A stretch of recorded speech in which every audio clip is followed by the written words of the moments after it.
Hello friends, welcome to academy's PSC current അഫയേഴ്സിൻ്റെ പുതിയൊരു ക്ലാസ്സിലേക്ക് എല്ലാവർക്കും സ്വാഗതം. നമ്മളപ്പോൾ 2024 ഒക്ടോബർ മാസമായിട്ട് ബന്ധപ്പെട്ട് നമ്മൾ PSC ഓറിയൻറ്റഡ് ആയിട്ട് അറിഞ്ഞിരിക്കേണ്ട വളരെ പ്രധാനപ്പെട്ട കറണ്ട് അഫയേഴ്സ് ആയിരുന്നു പറഞ്ഞു വരുന്നത്. അതിൻ്റെ പാർട്ട് 1 വീഡിയോ കഴിഞ്ഞ ക്ലാസ്സിലായിട്ട് നമ്മൾ ഡിസ്കസ് ചെയ്യുന്നുണ്ട്. സോ കണ്ടിന്യൂഷൻ ആയിട്ട് ഇനിയൊരു ക്ലാസ് കൂടിയാണ് ഒക്ടോബറുമായിട്ട് ബന്ധപ്പെട്ട് നമുക്ക് ചർച്ച ചെയ്യാനുള്ളത്.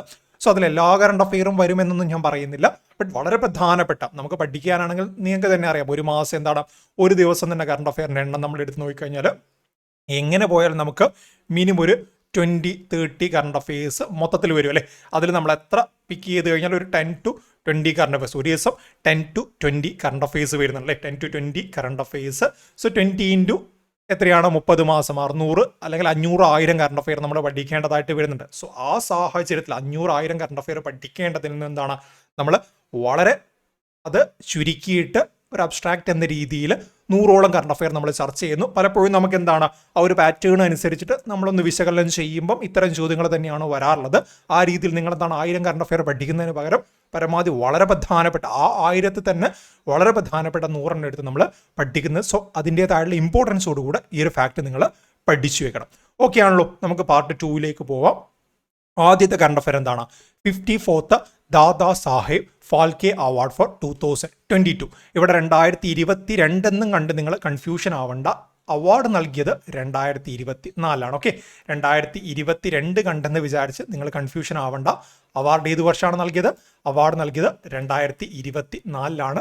ബട്ട് 2022 അവാർഡാണ് 2024 നൽകിയത്. ആ ഒരു വ്യത്യാസം മാത്രമേ ഉള്ളൂ. സോ ഈ ഒരു നമ്പർ പഠിച്ചു വെക്കണം. 54ാമത്തെ ദാദാ സാഹേബ് ഫാൽക്കെ അവാർഡാണ് നൽകിയത്. സോ എൻ്റെ ആദ്യത്തെ ചോദ്യം ഇതാണ്: ദാദാ സാഹേബ് ഫാൽക്കെ അവാർഡ് ഏത് മേഖലയുമായിട്ട് ബന്ധപ്പെട്ട് നൽകുന്ന പരമോന്നത പുരസ്കാരമാണ്? ഏത് മേഖലയാണ്? സിനിമയാണല്ലേ. അതും പരീക്ഷയ്ക്ക് ചോദ്യമായിട്ട് വരാറുണ്ട്. PSCയുടെ പാറ്റേൺ മാറി അവർ സ്റ്റേറ്റ്മെന്റ് ടൈപ്പിൽ ചോദ്യം വരും. ചോദ്യം എങ്ങനെയുണ്ടാവും? താഴെ പറയുന്ന എന്തൊക്കെയാണ് 54ാമത്തെ ദാദാ സാഹേബ് ഫാൽക്കെ അവാർഡുമായിട്ട് ബന്ധപ്പെട്ട ശരിയായ പ്രസ്താവനകൾ എന്ന് ചോദ്യം വരും അല്ലേ. എന്നിട്ട് ആദ്യത്തെ ഓപ്ഷൻ എന്താണ് ഉണ്ടാവുക? ആദ്യത്തെ ഓപ്ഷൻ ദാദാ സാഹേബ് ഫാൽക്കെ അവാർഡ് എന്ന് പറയുന്നത് സാഹിത്യവുമായിട്ട് ബന്ധപ്പെട്ട് നൽകുന്ന പരമോന്നത പുരസ്കാരമാണ്. അതെന്താണ്? തെറ്റാണ്. സാഹിത്യമല്ല, സിനിമയുമായിട്ട് ബന്ധപ്പെട്ട് ഇന്ത്യൻ സിനിമയുമായിട്ട് ബന്ധപ്പെട്ട് നൽകുന്ന പരമോന്നത പുരസ്കാരമാണ്. രണ്ടാമത്തെ പ്രധാനമന്ത്രിയാണ് ഇതിൻ്റെ അവാർഡ് നൽകുന്നത്, അല്ലെങ്കിൽ ദാദാ സാഹേബ് ഫാൽക്കെ അവാർഡ് നൽകുന്നത്. തെറ്റാണ്. ആരാണ് നൽകുന്നത്? പ്രസിഡന്റാണ് നൽകുന്നത്. അതുപോലെ തന്നെ ഇതിൻ്റെ ക്യാഷ് പ്രൈസ് എന്ന് പറയുന്നത് 25 ലക്ഷമാണെന്ന് പറഞ്ഞാൽ അതും തെറ്റാണ്. പിന്നെന്താണ്? 10 ലക്ഷമാണ്. അതൊക്കെ നമ്മളിവിടെ പറയുന്നുണ്ട്. ഞാൻ ജസ്റ്റ് വരുന്ന ചോദ്യങ്ങളുടെ പാറ്റേൺ നിങ്ങൾക്കൊന്ന് പറഞ്ഞു തന്നു എന്ന് മാത്രമേ ഉള്ളൂ. നമുക്ക് കാര്യങ്ങളിലേക്ക് പോവാം. Ministry of information and broadcasting. ഇവിടെ നമുക്കൊരു ഫാക്റ്റ് കൂടെ കിട്ടിയല്ലോ. ആരാണ് ഇത് അനൗൺസ് ചെയ്യുന്ന? ഈ ഒരു അവാർഡ് അനൗൺസ് ചെയ്യുന്ന ആരാണെന്ന് ചോദ്യം വരാം. ഇതൊക്കെ നമ്മളിപ്പോൾ കണ്ടുവരുന്ന പാറ്റേൺ ഓഫ് ക്വസ്റ്റ്യൻസ് ആണ്. Ministry of information and broadcasting has announced Dada Saheb Phalke award 2022. തെറ്റിപ്പോവരുത്. ഇവിടെ അവരെന്താണ് 2021-22 എന്നൊക്കെ കാണുമ്പോൾ നിങ്ങൾ വിചാരിക്കരുത് ഇതെന്താണ് 2024-25 പരീക്ഷയ്ക്ക്. ഇനി പരീക്ഷ എന്തായാലും 25 നടക്കുക. 25 പരീക്ഷയ്ക്ക് 22 എന്ന് വിചാരിക്കരുത്. 2022 54ാമത്തെ ദാദാ സാഹേബ് ഫാൽക്കെ അവാർഡ് പ്രഖ്യാപിച്ചിട്ടുണ്ട്. ഓക്കെ, 2022 54ാമത്തെ ദാദാ സാഹേബ് ഫാൽക്കെ അവാർഡ് 2024 പ്രഖ്യാപിച്ചത്. നമ്മൾ ഇതുവരെ ആർക്ക് ലഭിച്ചു എന്ന് പറഞ്ഞിട്ടില്ല അല്ലേ. ഓക്കെ, രാമായണം മുഴുവൻ പറഞ്ഞിട്ട് നമ്മൾ കഥ പറഞ്ഞിട്ടില്ല, അല്ലെങ്കിൽ കാര്യം പറഞ്ഞിട്ടില്ല. To the actor and former Rajya Sabha MP Mithun Chakraborty. എന്താണ് മിഥുൻ ചക്രവർത്തി എന്ന് പറയുന്ന ഹിന്ദി അതുപോലെ ബംഗാളി സിനിമയുമായിട്ട് ബന്ധപ്പെട്ട വളരെ പ്രധാനപ്പെട്ട ആക്ടർക്കാണ് ഇത്തവണ 2022 54ാമത്തെ ദാദാ സാഹേബ് ഫാൽക്കെ അവാർഡ് നൽകിയത്. സോ ഈ ഒരു അവാർഡ് നൽകുന്ന വേദി എന്ന് പറയുന്നത് നാഷണൽ ഫിലിം അവാർഡ്സ് വേദിയിൽ വെച്ചിട്ടാണ്. സോ എത്രാമത്തെ നാഷണൽ ഫിലിം അവാർഡ് വേദിയിൽ വെച്ചിട്ടാണ് മിഥുൻ ചക്രവർത്തിക്ക് ദാദാ സാഹേബ് ഫാൽക്കെ അവാർഡ് നൽകിയെന്ന് ചോദ്യം വരും. എത്രാമത്തെയാണ്? 17th ആണ്. 70ാമത്തെ നാഷണൽ ഫിലിം അവാർഡ്സ് വേദിയിൽ വെച്ചിട്ടാണ് ഇദ്ദേഹത്തിന് അവാർഡ് നൽകിയത്. ഇതൊന്നും നമ്മൾ സിമ്പിളായിട്ട് വിട്ടുകളയരുത്. ഇതൊക്കെ PSCയുടെ എന്താണ് നമ്മളെ കുഴപ്പിക്കാൻ പോകുന്ന ചോദ്യങ്ങളാണ്. 70th ഫിലിം അവാർഡ് വേദിയിൽ വെച്ചിട്ടാണ്. ഓക്കെ, എന്തൊക്കെ കാര്യങ്ങൾ ഞാനിവിടെ ഹൈലൈറ്റ് ചെയ്തു വരാം. Ministry of information and broadcasting ആണിത് അനൗൺസ് ചെയ്യുന്നത്. അതുപോലെ തന്നെ ലഭിച്ചത് മിഥുൻ ചക്രവർത്തിക്കാണ്. 70th നാഷണൽ ഫിലിം അവാർഡ് വേളയിലാണിത് നൽകിയത്. The award was presented to the actor by president. ആരാണ് ഇത് നൽകുന്നത്? പ്രസിഡന്റ് ആണ്, ഇന്ത്യൻ പ്രസിഡന്റ് ആണല്ലേ. സോ നിലവിൽ ആരാണ്? ദ്രൗപദി മുർമു ആണ്. ഓക്കെ, ദ്രൗപദി മുർമുവിന്റെ പേര് അല്ലെങ്കിൽ ഇന്ത്യൻ പ്രസിഡന്റ് ആണ് നൽകുക എന്ന രീതിയിൽ ഒന്ന് ഓർത്തു വെച്ചോളൂ. ഇനി Mithun Chakraborty was recognized for his contribution to Hindi and Bengali cinema. ഏതൊക്കെ സിനിമയുമായിട്ട് ബന്ധപ്പെട്ടാണ് അദ്ദേഹത്തിന്റെ കോൺട്രിബ്യൂഷൻ വരുന്നത്? മലയാളമാണോ? അല്ല, ഹിന്ദി ആൻഡ് ബംഗാളി സിനിമ. ഇനി അദ്ദേഹം മറ്റു ഭാഷകളിൽ അഭിനയിച്ചിട്ടില്ല എന്നൊന്നും പറയരുത്. അദ്ദേഹത്തിന്റെ പ്രധാനപ്പെട്ട കോൺട്രിബ്യൂഷൻ ഇപ്പം നമ്മുടെ എന്താണ്, മമ്മൂട്ടി, മോഹൻലാൽ മലയാള സിനിമയുമായിട്ട് ബന്ധപ്പെട്ടെന്നല്ല പറയാം എന്ന് കരുതിയിട്ട് മലയാളത്തിൽ മാത്രമാണ് അവർ അഭിനയിച്ചത്. തമിഴിൽ അഭിനയിച്ചിട്ടുണ്ട്, തെലുങ്കിൽ അഭിനയിച്ചിട്ടുണ്ട്, ഹിന്ദിയിൽ അഭിനയിച്ചിട്ടുണ്ട്. ബട്ട് അവരുടെ മെയിൻ ഏരിയ എന്താണ്? മെയിൻ ഏരിയ എന്ന് പറയുന്നത് മലയാളമാണ്. അതുപോലെയാണ്. ഇനി മറ്റൊരു രീതിയിൽ ചോദ്യം വരാം. അതായത് ഏത് വർഷമാണ് മിഥുൻ ചക്രവർത്തിക്ക് പത്മഭൂഷൺ ലഭിച്ചതെന്ന് ചോദ്യം വരാം. എങ്ങോട്ടും പോണ്ട. 2024 മിഥുൻ ചക്രവർത്തിക്ക് പത്മഭൂഷൺ ലഭിച്ചത്. 2024 ജനുവരി മാസത്തിൽ പത്മ അവാർഡ് പ്രഖ്യാപിച്ചപ്പോൾ അതിൽ പത്മഭൂഷൺ ആർക്ക് നൽകിയിട്ടുണ്ടായിരുന്നു? ഒരു പത്മഭൂഷൺ മിഥുൻ ചക്രവർത്തിക്ക് നൽകി. ഇനി ദാദാ സാഹേബ് ഫാൽക്കെ അവാർഡുമായിട്ട് ബന്ധപ്പെട്ട PSC അങ്ങനെയൊന്നും വിടാറില്ല, സ്റ്റാറ്റിക് കാര്യങ്ങൾ ചോദിക്കാറുണ്ട്. Dada Saheb Phalke award is country's highest film honour. നമ്മുടെ ഇന്ത്യയിൽ നൽകി വരുന്ന സിനിമയുമായിട്ട് ബന്ധപ്പെട്ട് നൽകി വരുന്ന ഏറ്റവും ഉയർന്ന ബഹുമതിയാണ്. ഫോർ എക്സാമ്പിൾ നമ്മൾ മറ്റു രീതിയിൽ സ്പോർട്സുമായിട്ട് ബന്ധപ്പെട്ട ധ്യാൻചന്ദ് ഖേൽരത്ന അവാർഡ് നമ്മൾ പറയാറുണ്ട് അല്ലേ. സാഹിത്യവുമായിട്ട് ബന്ധപ്പെട്ട് നമ്മൾ ജ്ഞാനപീഠം അവാർഡ് പറയാറുണ്ട്. അതുപോലെ തന്നെ വിവിധ മേഖലകളുമായിട്ട് ബന്ധപ്പെട്ട് ഓരോരോ ഉന്നത ബഹുമതി വരാറുണ്ട്. അതേപോലെ തന്നെ സിനിമയുമായിട്ട് ബന്ധപ്പെട്ട ഉയർന്ന ബഹുമതിയാണ് ദാദാ സാഹേബ് ഫാൽക്കെ അവാർഡ്. ഇനി ഇത് ആദ്യമായിട്ട് ലഭിച്ചത് ആർക്കാണെന്ന് പരീക്ഷയ്ക്ക് PSCയുടെ സ്ഥിരം വേട്ടമൃഗമായിട്ട് വരുന്ന ചോദ്യമാണ്. Devika Rani. It was awarded for the first time. Devika Rani the first lady of Indian cinema. ആ രീതിയിൽ വിളിക്കുന്ന വ്യക്തിയാണ് Devika Rani, the first lady of Indian cinema. ആ വ്യക്തിക്ക് തന്നെയാണ് ആദ്യത്തെ ദാദാ സാഹേബ് ഫാൽക്കെ അവാർഡ് ലഭിച്ചത്. This award includes a Swarna Kamal, a cash prize of rupees 10 lakh. ഇതും PSCയുടെ ചോദ്യമാണ്. എത്ര രൂപയാണ് സമ്മാനം എന്നൊക്കെ ചോദിക്കാറുണ്ട്. ഒരു സർട്ടിഫിക്കറ്റും ഉണ്ടാവും, ഒരു സിൽക്ക് റോളും ഉണ്ടാവും, ഒരു ഷാളും ഉണ്ടാവും. ഓക്കെ, ഇവിടെ കാണാം സ്വർണ്ണകമലും കാര്യങ്ങളൊക്കെ നമുക്ക് കാണാൻ വേണ്ടി സാധിക്കും. ഇനി 2022 അല്ലെങ്കിൽ 54ാമത്തെ ദാദാ സാഹേബ് ഫാൽക്കെ അവാർഡ് ചോദിക്കാൻ വേണ്ടി PSCക്ക് താല്പര്യം ഇല്ലെങ്കിൽ അവരെന്ത് ചോദിക്കും? 53ാമത്തെ അല്ലെങ്കിൽ 52ാമത് ചോദിക്കും അല്ലെ. 53ാമത് ചോദിച്ചാൽ ഹിന്ദി ആക്ട്രസ് ആയുള്ള വഹീദ റഹ്മാനും 52ാമത് ചോദിച്ചാൽ ഹിന്ദി ആക്ട്രസ് തന്നെയുള്ള ആശ പരേഖുമാണ്. സോ ഇത്രയും പേരുകൾ നമ്മൾ പഠിച്ചു വെക്കണം. 2020 52ാമത്തെ ദാദാ സാഹേബ് ഫാൽക്കെ അവാർഡ് ലഭിച്ചത് ഹിന്ദി ആക്ട്രസ് ആയുള്ള ആശ പരേഖിനും 2021 53ാമത്തെ ദാദാ സാഹേബ് ഫാൽക്കെ അവാർഡ് ലഭിച്ചത് ഹിന്ദി ആക്ട്രസ് ആയുള്ള വഹീദ റഹ്മാനുമാണ്. ഓക്കെ ആണല്ലോ? തീർച്ചയായിട്ടും 100% നമുക്ക് ഉറപ്പിക്കാം. ഞാൻ ഈ പറഞ്ഞ കാര്യങ്ങൾ ഏതെങ്കിലും രീതിയിൽ പരീക്ഷയ്ക്ക് ചോദ്യം വരും. ഒന്നുകിൽ കറണ്ട് അഫെയർ അല്ലെങ്കിൽ സ്റ്റാറ്റിക് പാർട്ടിൽ. നെക്സ്റ്റ് എന്താണ്? Virat Kohli achieve the fastest 27,000 runs mile stone. എന്താണ് കാര്യം? ഇന്റർനാഷണൽ ക്രിക്കറ്റുമായിട്ട് ബന്ധപ്പെട്ടിട്ട് ലീഡിംഗ് റൺ സ്കോറർ എന്നൊക്കെ പറയുമ്പോൾ നമുക്ക് സച്ചിൻ ടെണ്ടുൽക്കറിന്റെ പേരൊക്കെയാണ് മൊത്തത്തിൽ വരുന്നത് അല്ലേ. സോ ആ സച്ചിൻ ടെണ്ടുൽക്കറിന്റെ മറ്റൊരു നേട്ടം കൂടെ വിരാട് കോഹ്ലി സ്വന്തമാക്കേണ്ട. ഏറ്റവും വേഗത്തിൽ 27,000 റൺ. 27,000 റൺ എന്ന് പറയുമ്പോൾ ടെസ്റ്റിലെ മാത്രം റണ്ണല്ല, test plus ODI plus T20 എല്ലാ അന്താരാഷ്ട്ര മത്സരം, ഡൊമസ്റ്റിക്കിൽ IPL ഒന്നും വരുന്നില്ല, മൊത്തത്തിൽ എല്ലാം കൂടെ കൂട്ടിയിട്ട് international runs 27,000 runs Virat Kohli എത്തിയിട്ടുണ്ട്. 27,000 റൺസ് നേടിയ ആദ്യത്തെ താരമൊന്നുമല്ല വിരാട് കോഹ്ലി. ഇതിനു മുൻപ് സച്ചിന്, കുമാർ സംഗക്കാര, റിക്കി പോണ്ടിങ് ഒക്കെ നേടിയിട്ടുണ്ട്. ബട്ട് ഇവിടെയുള്ള പ്രത്യേകത എന്താണെന്ന് വെച്ചാൽ ഏറ്റവും വേഗത്തിൽ എന്ന് പറയുമ്പോൾ എന്താണ്? കുറഞ്ഞ ഇന്നിങ്സിൽ നിന്നും അല്ലേ. അതായത് ഇതുവരെ നേടി ഇപ്പം സച്ചിന് നോക്കുകയാണെങ്കിൽ സച്ചിൻ 623 ഇന്നിങ്സിൽ നിന്നാണ് ഈ ഒരു നേട്ടം സ്വന്തമാക്കിയത്. എന്നാൽ വിരാട് കോഹ്ലിക്ക് ആകെ 594 ഇന്നിങ്സ് മാത്രമാണ് ഇതിന് വേണ്ടിയിട്ട് എടുത്തത്. സോ 594 ഇന്നിങ്സ് എന്ന് പറയുമ്പോൾ ഇവിടെ മറ്റൊരു നേട്ടം കൂടിയുണ്ട്. 600-ൽ താഴെ ഇന്നിങ്സിൽ നിന്ന് 27,000 റൺസ് സ്വന്തമാക്കിയ ആദ്യത്തെ താരമായിട്ട് വിരാട് കോഹ്ലി മാറേണ്ടി. ഇതിന് മുൻപുള്ള ഞാൻ പറഞ്ഞ കുമാർ സംഗക്കാരി ആയാലും റിക്കി പോണ്ടിങ് ആയാലും അവരൊക്കെ 600-ലധികം ഇന്നിങ്സ് എടുത്തിട്ടുണ്ട്. സോ വിരാട് കോഹ്ലി എന്താണ് 594 ഇന്നിങ്സിൽ നിന്നുമാണ് ഈ പറയുന്ന 27,000 റൺസ് നേടിയത്. Okay, Virat Kohli recent became the fastest cricketer to reach 27,000 international runs, achieving this milestone in just 594 innings. എത്ര ഇന്നിങ്സിൽ നിന്നാണ് ചിലപ്പം അതും ചോദ്യം വരാം. എത്ര ഇന്നിങ്സിൽ നിന്നാണ് ഈ ഒരു നേട്ടം സ്വന്തമാക്കിയത്? 594 ഇന്നിങ്സിൽ നിന്നാണല്ലേ. അല്ലെങ്കിൽ സ്റ്റേറ്റ്മെന്റ് ടൈപ്പിൽ 600 താഴെ ഇന്നിങ്സിൽ നിന്നും 27,000 റൺസ് സ്വന്തമാക്കി ഏകതാരം ആരാണെന്ന് പറഞ്ഞിട്ട് സച്ചിന്, വിരാട് കോഹ്ലി, കുമാർ സംഗക്കാര, റിക്കി പോണ്ടിങ് എന്നൊക്കെ തന്നു കഴിഞ്ഞാൽ കൺഫ്യൂഷൻ വേണ്ട. കുമാർ സംഗക്കാരിയായാലും റിക്കി പോണ്ടിങ് ആയാലും സച്ചിനായാലും അവരൊക്കെ 600-ലധികം ഇന്നിങ്സ് എടുത്തിട്ടുണ്ട്. വിരാട് കോഹ്ലി മാത്രമാണ് 600 താഴെ അല്ലെങ്കിൽ 594 ഇന്നിങ്സ് എന്ന ഈ ഒരു നേട്ടം സ്വന്തമാക്കിയത്. Surpassing the previous record held by Sachin Tendulkar. Sachin Tendulkar ഇതുവരെ മുന്നിൽ സച്ചിനായിരുന്നു 623 ഇന്നിങ്സ്, അത് മറികടന്നു Virat Kohli. He became the only fourth player in the history to complete 27,000 runs in international cricket across format. അന്താരാഷ്ട്ര ക്രിക്കറ്റിൽ 27,000 റൺസ് തികയ്ക്കുന്ന ആദ്യത്തെ താരമല്ല എന്ന് ഓൾറെഡി ഞാൻ പറഞ്ഞു. സച്ചിൻ ടെണ്ടുൽക്കർ ഈ ഒരു നേട്ടം സ്വന്തമാക്കിയിട്ടുണ്ട്. ശ്രീലങ്കയുടെ മുൻ ക്യാപ്റ്റനും വിക്കറ്റ് കീപ്പറൊക്കെ ആയിട്ടുള്ള കുമാർ സംഗക്കാര 648 ഇന്നിങ്സിൽ നിന്നും അതുപോലെ തന്നെ ഓസ്ട്രേലിയക്ക് വേണ്ടിയിട്ട് 3 തവണയൊക്കെ ODI ക്രിക്കറ്റ് വേൾഡ് കപ്പ് ഒക്കെ സ്വന്തമാക്കിയുള്ള റിക്കി പോണ്ടിങ് 650 ഇന്നിങ്സിൽ നിന്നും ഈ ഒരു നേട്ടം സ്വന്തമാക്കിയിട്ടുണ്ട്. വിരാട് കോഹ്ലിയുടെ യുണീക്ക് ആയിട്ടുള്ള പ്രത്യേകത എന്താണ്? ഇവിടെ Kohli is first player to reach 27,000 international runs under 600 innings. ആ ഒരു മൈൽ സ്റ്റോൺ അവിടെ ഒന്ന് പഠിച്ചു വെച്ചാൽ മതി. ആ രീതിയിൽ ചോദ്യം വരാം. ഇനി മലയാളത്തിലാണ് ഞാൻ കൊടുത്തിട്ടുള്ളത്. കേരള PSC ആണ്. വയോസേവന പുരസ്കാരങ്ങൾ അതുപോലെ തന്നെയാണ് ചോദിക്കുക. ഒന്നുമില്ല പ്രത്യേകിച്ച്. എന്താണ് മംഗ്ലീഷായിട്ട് അവർ തരുമെന്ന് മാത്രമേ ഉള്ളൂ. നമ്മൾ മലയാളത്തിൽ പഠിക്കുന്നു. വയോസേവന പുരസ്കാരങ്ങൾ പ്രഖ്യാപിച്ചിട്ടുണ്ടല്ലേ. ചോദ്യം വരും. താഴെ പറഞ്ഞ ആർക്കൊക്കെയാണ് വയോസേവന പുരസ്കാരങ്ങൾ ലഭിച്ചത് എന്ന രീതിയിൽ ചോദ്യം വരും. കാരണം നമ്മുടെ സിലബസിൽ എന്താണ് സിലബസ് നമുക്ക് ആക്ച്വലി ഡീറ്റെയിൽ ആയിട്ടുള്ള സിലബസ് വന്നിട്ടില്ല. വരുന്ന പ്രതീക്ഷിക്കുന്ന സിലബസ് തീർച്ചയായിട്ടും 100% ഉറപ്പാണ്. സീനിയർ സിറ്റിസൺസുമായിട്ട് ബന്ധപ്പെട്ട കാര്യങ്ങളൊക്കെ പഠിക്കാൻ വേണ്ടി തരും. അവരുമായിട്ട് ബന്ധപ്പെട്ട സ്കീംസ്, വുമൺ എംപവർമെന്റ് സ്കീംസ്, ചൈൽഡുമായിട്ട് ബന്ധപ്പെട്ട കാര്യങ്ങൾ അതിലൊക്കെ വരും അല്ലേ.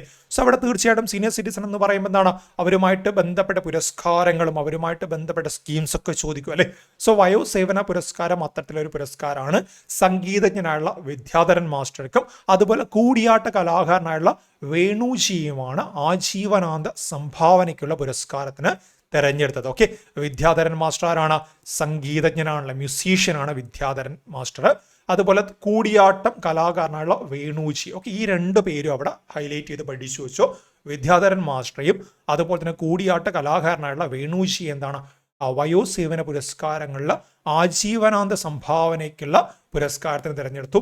എത്ര രൂപയാണ് അവാർഡ് നൽകുന്നത് എന്നടക്കം PSC ചോദിക്കാറുണ്ട്. 1 ലക്ഷം രൂപ വീതമാണ് 2 പേർക്കും എന്താണ് പുരസ്കാരം നൽകുന്ന. വിദ്യാധരൻ മാസ്റ്റർക്കും വേണുജിക്കും എന്താണ് 1 ലക്ഷം രൂപ ലഭിക്കും.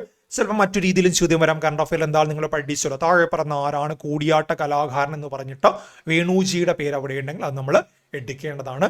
ഇനി നമുക്കിവിടെ മറ്റൊരു കാര്യം കൂടെ പഠിച്ചു വെക്കാം. നിലവിൽ ഉന്നത വിദ്യാഭ്യാസ സാമൂഹിക നീതി വകുപ്പ് മന്ത്രി ആരാണെന്ന് ചോദ്യം വന്നു കഴിഞ്ഞാൽ ഡോക്ടർ ആർ ബിന്ദു ആണ്. ഓക്കെ, ഹയർ എഡ്യൂക്കേഷൻ അല്ലെങ്കിൽ ഉന്നത വിദ്യാഭ്യാസമായിട്ട് ബന്ധപ്പെട്ട സോഷ്യൽ ജസ്റ്റിസ് സാമൂഹ്യ നീതിയുമായിട്ട് ബന്ധപ്പെട്ട മന്ത്രി ആരാണ്? മന്ത്രി ഡോക്ടർ ആർ ബിന്ദു ആണ്. അവരാണ് ഈ ഒരു അവാർഡ് പ്രഖ്യാപിച്ചത്. ഇനി വയോസേവന പുരസ്കാരങ്ങൾ ആജീവനാന്ത പുരസ്കാരം അല്ലാതെ മറ്റ് അവാർഡുകളും വരുന്നുണ്ട്. അതിൽ കായിക മേഖലയിലെ മികവിന് MJ ജേക്കബിന്, എറണാകുളംകാരനായുള്ള MJ ജേക്കബ് നമ്മുടെ മുൻ MLA ഒക്കെ ആയിരുന്നു. അതുപോലെ K വാസന്തി ആലപ്പുഴക്കാരിയാണ്. ഇവർക്ക് ലഭിച്ചിട്ടുണ്ട്. 2 പേർക്കും എന്താണ് 4 ലക്ഷം. 4 ലക്ഷം എന്ന് പറയുമ്പോഴത്തേക്കാണ് 25,000 അല്ലേ. 25,000 രൂപ വീതം വെച്ചിട്ട് അവർക്ക് ലഭിക്കും. ഇനി കലാസാഹിത്യ മേഖലയുമായിട്ട് ബന്ധപ്പെട്ടിട്ട് എന്താണ് വയോസേവന പുരസ്കാരം നൽകുന്നുണ്ട്. KK വാസു തിരുവനന്തപുരക്കാരനാണ്.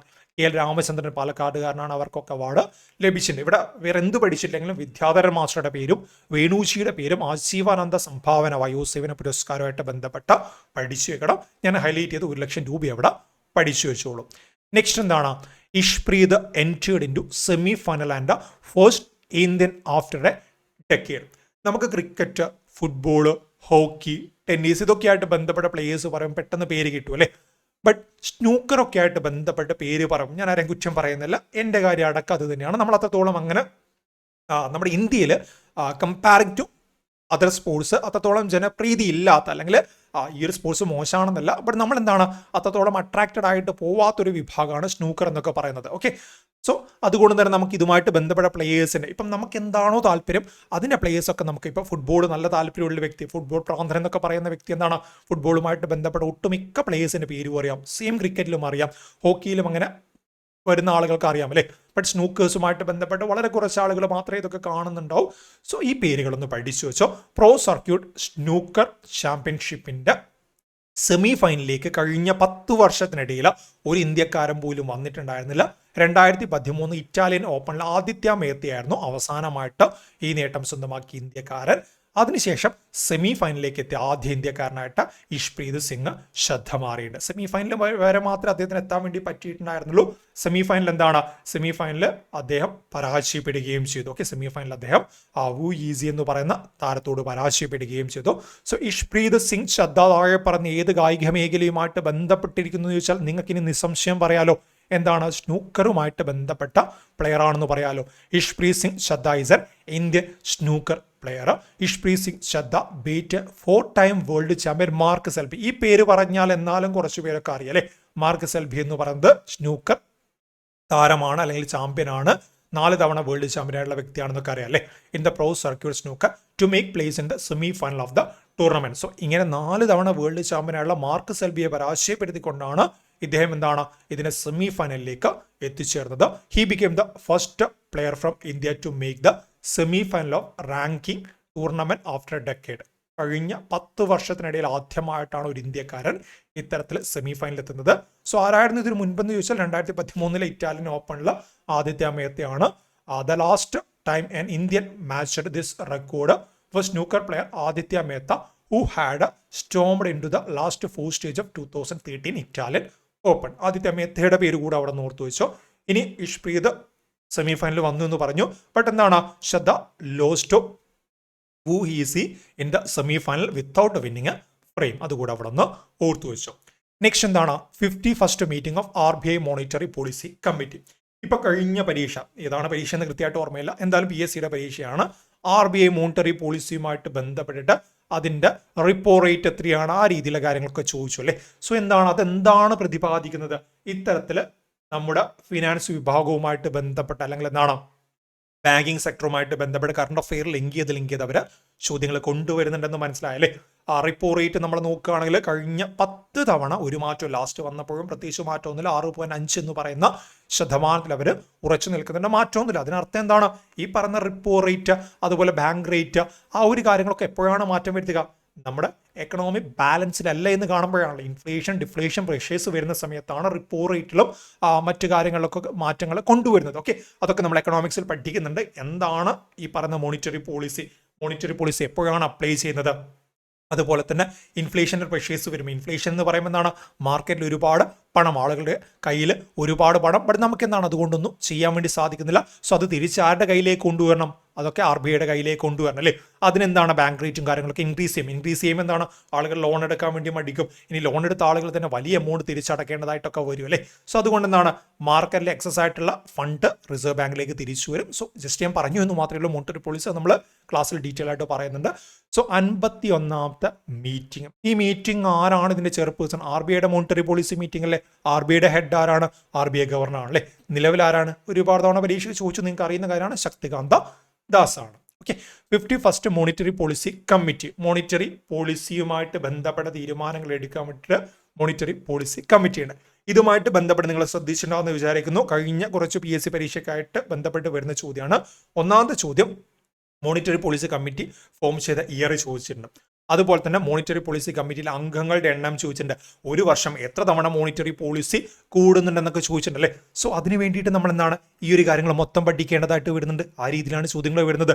സോ ഇങ്ങനെ ചോദ്യങ്ങൾ വരുന്നത് കണ്ടിട്ട് നമ്മൾ എന്താണ് പഠിക്കാതെ പോകുന്നത് ശരിയില്ലല്ലേ. നമ്മൾ പലപ്പോഴും പറയാറുണ്ട്, ഇരുട്ടത്ത് മോതിരം പോയിട്ട് വെളിച്ചത്ത് തപ്പിയിട്ട് കാര്യമില്ലല്ലോ. നമുക്ക് എവിടെയാണോ പോയത് അവിടെ തപ്പണം. അതുപോലെ എന്താണ് നമുക്ക് ചോദ്യങ്ങൾ വരുന്നത് അത് നമ്മൾ പഠിക്കണം. അല്ലാതെ ചോദ്യങ്ങൾ ഇങ്ങനെ വരുന്നുണ്ട് ഞാനതൊന്നും പഠിക്കുന്നില്ല, ഞാൻ ആകെ മോണിറ്ററി പോളിസിയുമായിട്ട് ബന്ധപ്പെട്ട് പഠിക്കുന്ന ഒരേ ഒരു കാര്യം അതിൻ്റെ റിപ്പോ റേറ്റ് ആണ്, അതാണ് ചോദിക്കുന്നത്. നെക്സ്റ്റ് ടൈം എന്താണ് ഇതുമായിട്ട് ബന്ധപ്പെട്ട മെമ്പേഴ്സ് ഒരു വർഷം എത്ര തവണ അങ്ങനെയൊക്കെ ചോദിച്ച് അവർ കൊണ്ടുവരുന്നുണ്ട്. ഇനി അടുത്ത തവണ ഈ ഒരു കമ്മിറ്റിയുമായിട്ട് ബന്ധപ്പെട്ട് പുതുതായിട്ട് വന്ന മെമ്പേഴ്സിൻ്റെ പേരും ചോദിക്കാം. സോ അതൊക്കെ നമ്മൾ പഠിക്കാൻ വേണ്ടി പോവുകയാണ്.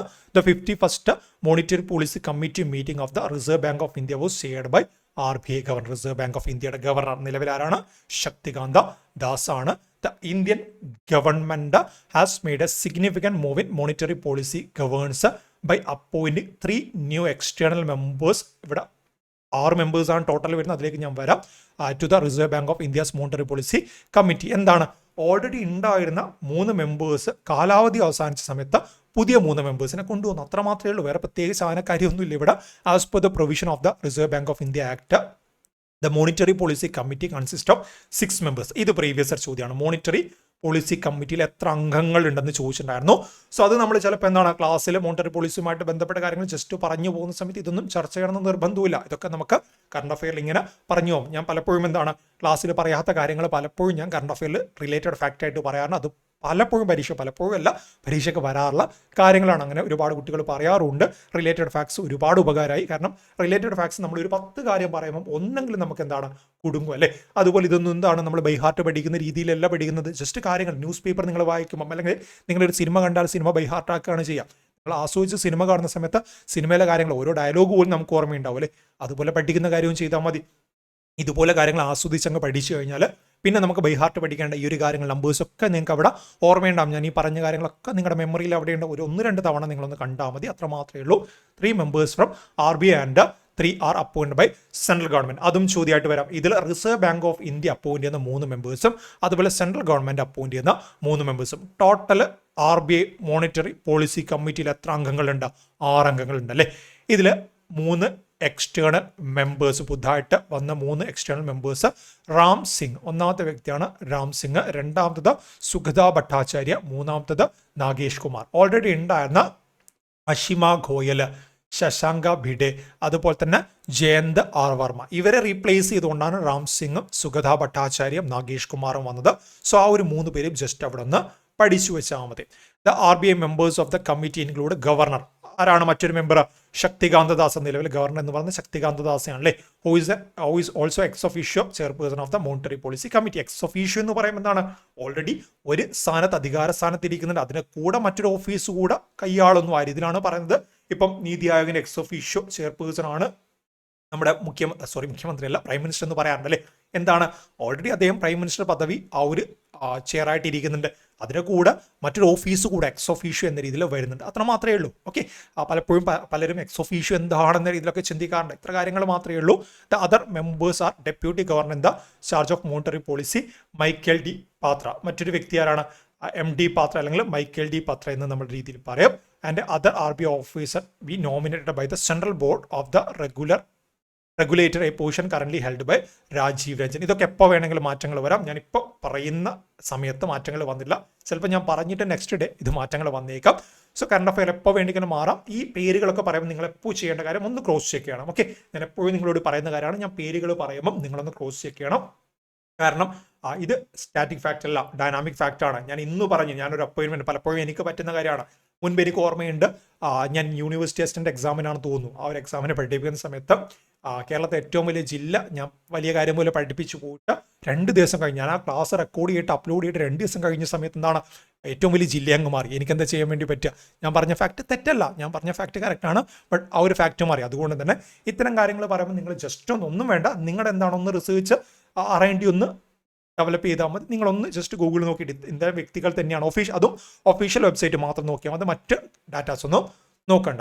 ഇനി മോണിറ്ററി പോളിസി കമ്മിറ്റി 2016 ജൂണിലാണ് ഫോം ചെയ്തത്. ഇന്ത്യയിലെ മോണിറ്ററി പോളിസിയുമായിട്ട് ബന്ധപ്പെട്ട കാര്യങ്ങൾ റിവ്യൂ ചെയ്യാൻ വേണ്ടിയിട്ടാണ് ഫോം ചെയ്തത്.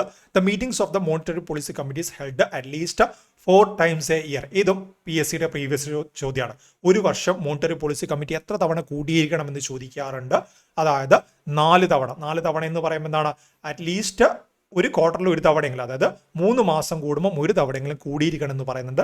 ഇനിയിപ്പം ലാസ്റ്റ് വന്ന ചോദ്യമാണ്, monetary policy committee decide to keep the repo rate എത്ര ശതമാനമാണെന്ന് ചോദിച്ചിട്ടുണ്ട്. 6.5%. അതും 10th കോൺസിക്യൂട്ടീവ് ടൈം. ഇത് കഴിഞ്ഞതിന് ശേഷം വന്നൊരു മീറ്റിംഗിലും 6.5% തന്നെയായിട്ട് തീരുമാനിച്ചിട്ടുണ്ട്. അതുകൂടെ അവിടെ നിന്ന് ഓർത്തു വെച്ചോളൂ. നെക്സ്റ്റ് എന്താണ്? UN chief Guterres ban to enter in the Israel. ഇത്തരം കാര്യങ്ങൾ ചോദിക്കാറുണ്ട് അല്ലേ? ഇപ്പം റീസെൻ്റ് ആയിട്ട് എന്തായിരുന്നു ചോദ്യം എന്ന് ഓർമ്മയില്ല. LD ക്ലർക്ക് എക്സാമിന് എങ്ങാണ്ടായിരുന്നു എന്ന് തോന്നുന്നു. ഇതുപോലെ തന്നെ ഏതോ ഒരു രാജ്യം ബാൻ ചെയ്ത കാര്യങ്ങളൊക്കെ ചോദിച്ചിട്ടുണ്ടായിരുന്നു. അതുപോലെ നമ്മളിവിടെ അറിയേണ്ട ഒരു കാര്യമാണ് UN ഹെഡ്. ആരാണ് UN head? Chief secretary general ആരാണ്? ആന്റോണിയോ ഗുട്ടറസ് ആണ്. ആന്റോണിയോ ഗുട്ടറസ് പറയുമ്പോൾ PSC മുൻപ് ചോദിച്ചൊരു ചോദ്യം നിങ്ങൾക്ക് ഓർമ്മയുണ്ടാവുമല്ലോ. എന്താണ്? ആന്റോണിയോ ഗുട്ടറസിന്റെ രാജ്യം ഏതാണെന്ന് ചോദിച്ചിട്ടുണ്ട് അല്ലേ? ഏത് രാജ്യക്കാരനാണ്? പോർച്ചുഗീസുകാരനാണ്. PSCയുടെ പ്രീവിയസ് ചോദ്യമാണത്. സോ അതിലേക്ക് നമുക്ക് വരാം. സോ ഇത്തരത്തിൽ ഇവിടെ എന്താണ് ഫാക്ട് പറഞ്ഞത്? ഇസ്രായേൽ എന്ന് പറയുന്ന രാജ്യത്തേക്ക് ഇനി UN ചീഫ് ഒരു മുന്നറിയിപ്പ് ഉണ്ടാകുന്നവരെ വരണ്ട, ഞങ്ങൾ ബാൻ ചെയ്തിരിക്കുകയാണ് എന്ന രീതിയിൽ ഇസ്രായേൽ പറഞ്ഞിട്ടുണ്ട്.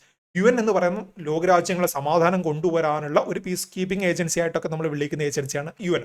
സോ ഇത്തരത്തിലുള്ള UN എന്തുകൊണ്ട് ഇസ്രായേൽ ബാൻ ചെയ്തു എന്ന് ചോദിച്ചു കഴിഞ്ഞാൽ നമുക്കറിയാം, ഇസ്രായേൽ എന്ന് പറയുന്ന രാജ്യം ഓൾറെഡി ഹമാസ് ആ ഒരു പ്രശ്നം, ഇറാന്റെയും അതുപോലെ തന്നെ ഇഷ്യൂസ് വരുന്നുണ്ട് അല്ലേ? ഹമാസ് ആ ഒരു പ്രശ്നങ്ങൾ, മിസൈൽ അറ്റാക്ക് കാര്യങ്ങളൊക്കെ വരുന്നുണ്ട്.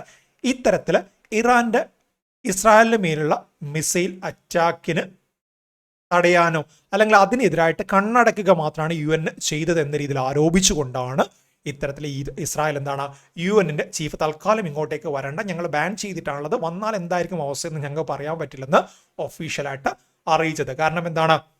ഇപ്പം നടന്നുകൊണ്ടിരിക്കുന്ന ഹമാസ് കോൺഫ്ലിക്റ്റ് ഉണ്ടല്ലോ. സോ ഇറാൻ എന്താണ് ഇസ്രായേലിന്റെ മേലെ മിസൈൽ അറ്റാക്ക് നടന്നിട്ടും അത് തടയാൻ വേണ്ടിയിട്ട് UN സാധിച്ചിട്ടില്ല. അതുകൊണ്ട് UN തലപ്പത്തിരിക്കുന്ന വ്യക്തികളും അതുപോലെ തന്നെ UN ഭാഗമായിട്ടുള്ള United nation relief and work agency ഇതൊക്കെ ആന്റി ഇസ്രായേൽ വിഭാഗമായിട്ടാണ് പ്രവർത്തിക്കുന്നതെന്നാണ് അവരുടെ ആരോപണം. അതും പറഞ്ഞുകൊണ്ടാണ് അവർ പറഞ്ഞത് ഇങ്ങോട്ടേക്ക് വരേണ്ട തൽക്കാലം എന്ന രീതിയിൽ പറഞ്ഞത്. ഓക്കെ, ഇസ്രായേലിന്റെ ഫോറിൻ മിനിസ്റ്റർ ഇസ്രായേൽ കാർഡ്സ് ആണിത് announce that country has banned UN secretary general Antonio Guterres. ആ പേര് സ്ഥിരമായിട്ട് വരുന്നതാണ്, നിങ്ങൾക്ക് അറിയുന്ന കാര്യമാണ്. From entering Israel. This is due to Guterres fail to unequivocally condemn Iran's missile attack on Israel and Hamas attack on October 7. 2024 ഒക്ടോബറിൽ ഉണ്ടായിട്ടുള്ള Hamas അറ്റാക്കും അതുപോലെ തന്നെ ഇറാന്റെ മിസൈൽ അറ്റാക്കൊന്നും ഇസ്രായേലിന് മേൽ വന്ന സമയത്ത് അത് തടയാൻ വേണ്ടി UN ഒന്നും ചെയ്തില്ല, കയ്യും കെട്ടി ആന്റി ഇസ്രായേൽ സമീപനം ചെയ്തു എന്ന് പറഞ്ഞുകൊണ്ടാണ് ഈ ഒരു കാര്യം വന്നത്.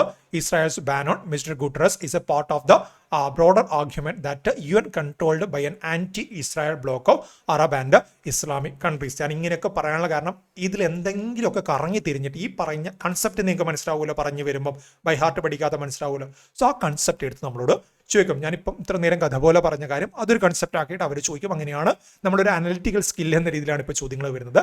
It accuses affiliated organisation like United nation relief and work agency of being involved with Hamas.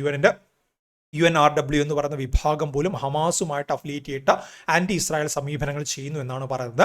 Antonio Guterres നമുക്കറിയാം ഒരുപാട് തവണ, എനിക്ക് തോന്നുന്നു ഒരു 10 തവണയെങ്കിലും മിനിമം BSc ചോദിച്ചിട്ടുണ്ടാവും ആരാണ് സെക്രട്ടറി ജനറൽ എന്ന് ചോദിച്ചിട്ടുണ്ട് അല്ലേ. 2017 ജനുവരി 1 തൊട്ടിട്ട് Antonio Guterres UN 9th secretary general ആയിട്ട് വരുന്നുണ്ട്. അദ്ദേഹത്തിന്റെ രാജ്യം ചോദിച്ചിട്ടുണ്ട്.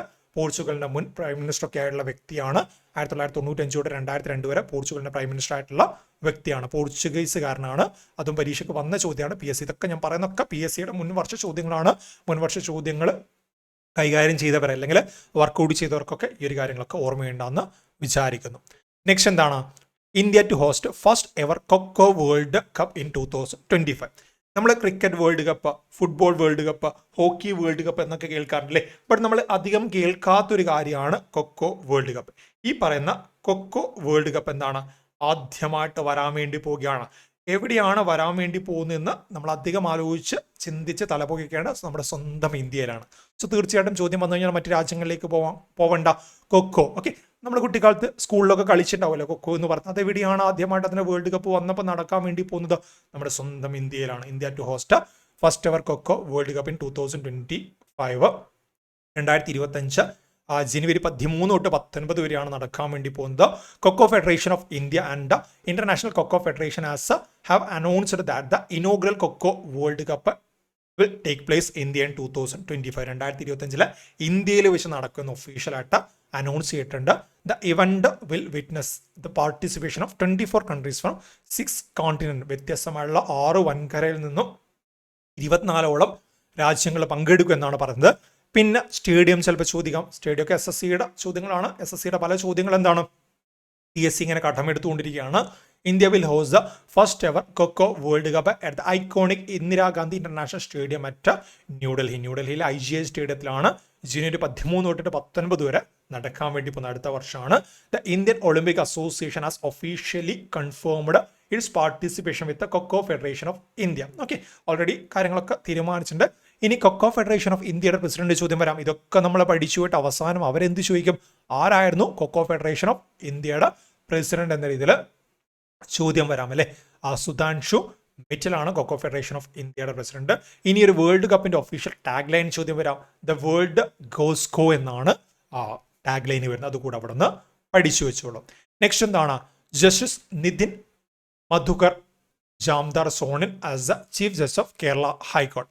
ഞാൻ 99 എന്നൊന്നും പറയുന്നില്ല, 100% ഉറപ്പിച്ച് തന്നെ പറയുന്നത്. ഈ ഒരു ചോദ്യം PSC ചോദിക്കും. ഓക്കെ, PSCക്ക് ചോദിക്കാതെ പറ്റത്തില്ല, എന്തായാലും ചോദിക്കും. പുതുതായിട്ട് വന്നതുകൊണ്ട് പ്രത്യേകിച്ച് ചോദ്യം വരും. ഓക്കെ, അത് ഏത് പരീക്ഷയ്ക്ക് വരുമെന്ന് മാത്രം ഡൗട്ടുള്ളൂ, എന്തായാലും ചോദ്യം വരും.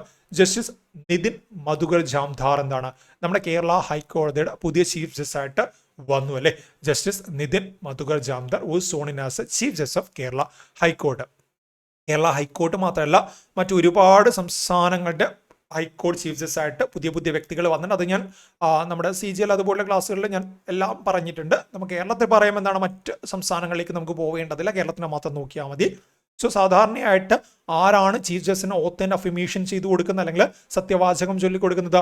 നമ്മുടെ ഗവർണർ ആയിരിക്കും അല്ലേ. കേരളത്തിൽ ആരാണ് ഗവർണർ? ആരിഫ് മുഹമ്മദ് ഖാനാണ്. അതുകൂടെ പഠിച്ചു വെച്ചു. ചിലപ്പം അങ്ങനെയും ചോദ്യം വരാം. ലിങ്ക് ചെയ്യട്ട ചീഫ് ജസ്റ്റിന് ആരാണ് സത്യവാചകം ചൊല്ലി നൽകുന്നത്? ഗവർണറാണ്. ആ ഒരു സ്റ്റേറ്റിലെ ഗവർണറാണ്.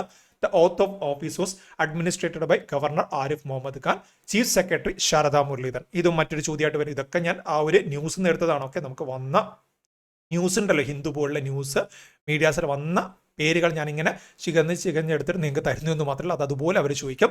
ചീഫ് സെക്രട്ടറി ആരാണ്? ശാരദാ മുരളീധരനാണ്. Read out the warrant of appointment of the chief justice on the occasion. അതുകൂടാതെ നമ്മുടെ സ്പീക്കറായുള്ള നമ്മുടെ നിയമസഭ, കേരള നിയമസഭാ സ്പീക്കർ എൻ ഷംസീർ, നമ്മുടെ ലോ മിനിസ്റ്റർ ആയിട്ടുള്ള പി രാജീവ്, അതുപോലെ തന്നെ ലീഡർ ഓഫ് ദ ഓപ്പോസിഷൻ ആയുള്ള വി ഡി സതീശനൊക്കെ ഈ ഒരു ഇവന്റിൽ സന്നിധരായിട്ടുണ്ടായിരുന്നു. അവരൊക്കെ പ്രസന്റ് ചെയ്യുന്നുണ്ടായിരുന്നു ഈ ഒരു ഇവന്റിൽ. സോ ഈ ഒരു പേരുകൾ ജസ്റ്റ് ഞാൻ ന്യൂസിൽ കണ്ട പേരുകളൊന്നും പറഞ്ഞു എന്ന് മാത്രമേ ഉള്ളൂ. ഇതുപോലെ ന്യൂസിൽ കണ്ട പേരുകൾ അവരും എടുത്തിട്ട് ചോദിക്കും. റാൻഡം ആയിട്ടൊന്നുമല്ല, നിങ്ങൾ വിചാരിക്കുന്ന പോലെ ഈ ഒരു മിനിസ്റ്റേഴ്സ് അവരെന്താണ് അത്തള പിത്തള തവളാച്ചി എന്ന് പറഞ്ഞിട്ട് ഒരു മിനിസ്റ്റർ എടുക്കുന്നൊന്നുമില്ല. കറണ്ട് അഫെയറിലൊക്കെ വരുന്ന അല്ലെങ്കിൽ ന്യൂസിലൊക്കെ വരുന്ന മിനിസ്റ്റേഴ്സിൻ്റെ പേരൊക്കെ അതുപോലെ കോപ്പി പേസ്റ്റ് ആയിട്ട് അവർ കൊണ്ടിടുന്നതാണ്. ഓക്കെ, ആ രീതിയിൽ കൂടെ ഒന്ന് ഓർത്തു വെച്ചാൽ മതി. നെക്സ്റ്റ് എന്താണ്? Kerala once again tops food safety ranking. വളരെ വളരെ പ്രധാനപ്പെട്ട കാര്യമാണ്. ഫുഡ് സേഫ്റ്റി റാങ്കിങ്ങിൽ ഒന്നുകൂടെ വൺസ് അഗെയിൻ എന്ന് പറയുമ്പോൾ എന്താണ്? ഓൾറെഡി കഴിഞ്ഞ തവണയും കേരളം തന്നെയാണ് മുന്നിട്ട് നിന്നതല്ലേ. സോ ഒന്നുകൂടെ കേരളം എന്താണ്? ഫുഡ് സേഫ്റ്റി റാങ്കിങ്ങിൽ ഒന്നാമത് വന്നിട്ടുണ്ട്. Food safety and standard authority of India release ചെയ്ത റിപ്പോർട്ട് പ്രകാരമാണ് കേരളം ഒന്നാമത് വന്നത്. 6ാമത്തെ റിപ്പോർട്ടാണ്. സോ തുടർച്ചയായിട്ട് 2ാമത്തെ തവണയാണ് നമ്മുടെ കേരളം ഒന്നാമത് വരുന്നത്. Kerala has for the second time in row, തുടർച്ചയായിട്ട് 2ാമത്തെ തവണയാണ് topped the 6th State Food Safety Index 2024 released by Food Safety and Standard Authority of India, FSSAI. നമ്മൾ എന്ത് സാധനം വാങ്ങിക്കഴിഞ്ഞാൽ പോയിട്ട് നിങ്ങളൊരു ഗോതമ്പ് വാങ്ങി, അല്ലെങ്കിൽ ഒരു പുട്ടുപൊടി വാങ്ങി, അല്ലെങ്കിൽ ഒരു പാക്ക് ഉപ്പ്, എന്തും ആയിക്കോട്ടെ, അതൊക്കെ അംഗീകരിക്കപ്പെട്ട അല്ലെങ്കിൽ നല്ല രീതിയിലുള്ള ക്വാളിറ്റി സാധനമാണോ എന്ന് അറിയണമെങ്കിൽ പിറകിൽ നിങ്ങൾ നോക്കിയാൽ മതി. FSSAI അംഗീകരിച്ചതാണോ എന്ന് നോക്കിയാൽ മതി. ഓക്കെ, അത്തരത്തിൽ നിങ്ങൾക്ക് ഫെമിലർ ആയിട്ടുള്ള പേരാണ് food safety and standard authority of India. So അവർ തയ്യാറാക്കിയ റിപ്പോർട്ട് പ്രകാരം കേരളമാണ് ഇന്ത്യയിലെ സംസ്ഥാനങ്ങളിൽ ഫുഡ് സേഫ്റ്റിയിൽ ഒന്നാമത് വരുന്നത്. തുടർച്ചയായിട്ട് 2ാമത്തെ വർഷമാണ് കേരളം ഒന്നാമത് വരുന്നത്. ദ SFSI, ഓക്കെ, SFSI എന്താണ് വരുന്നത്?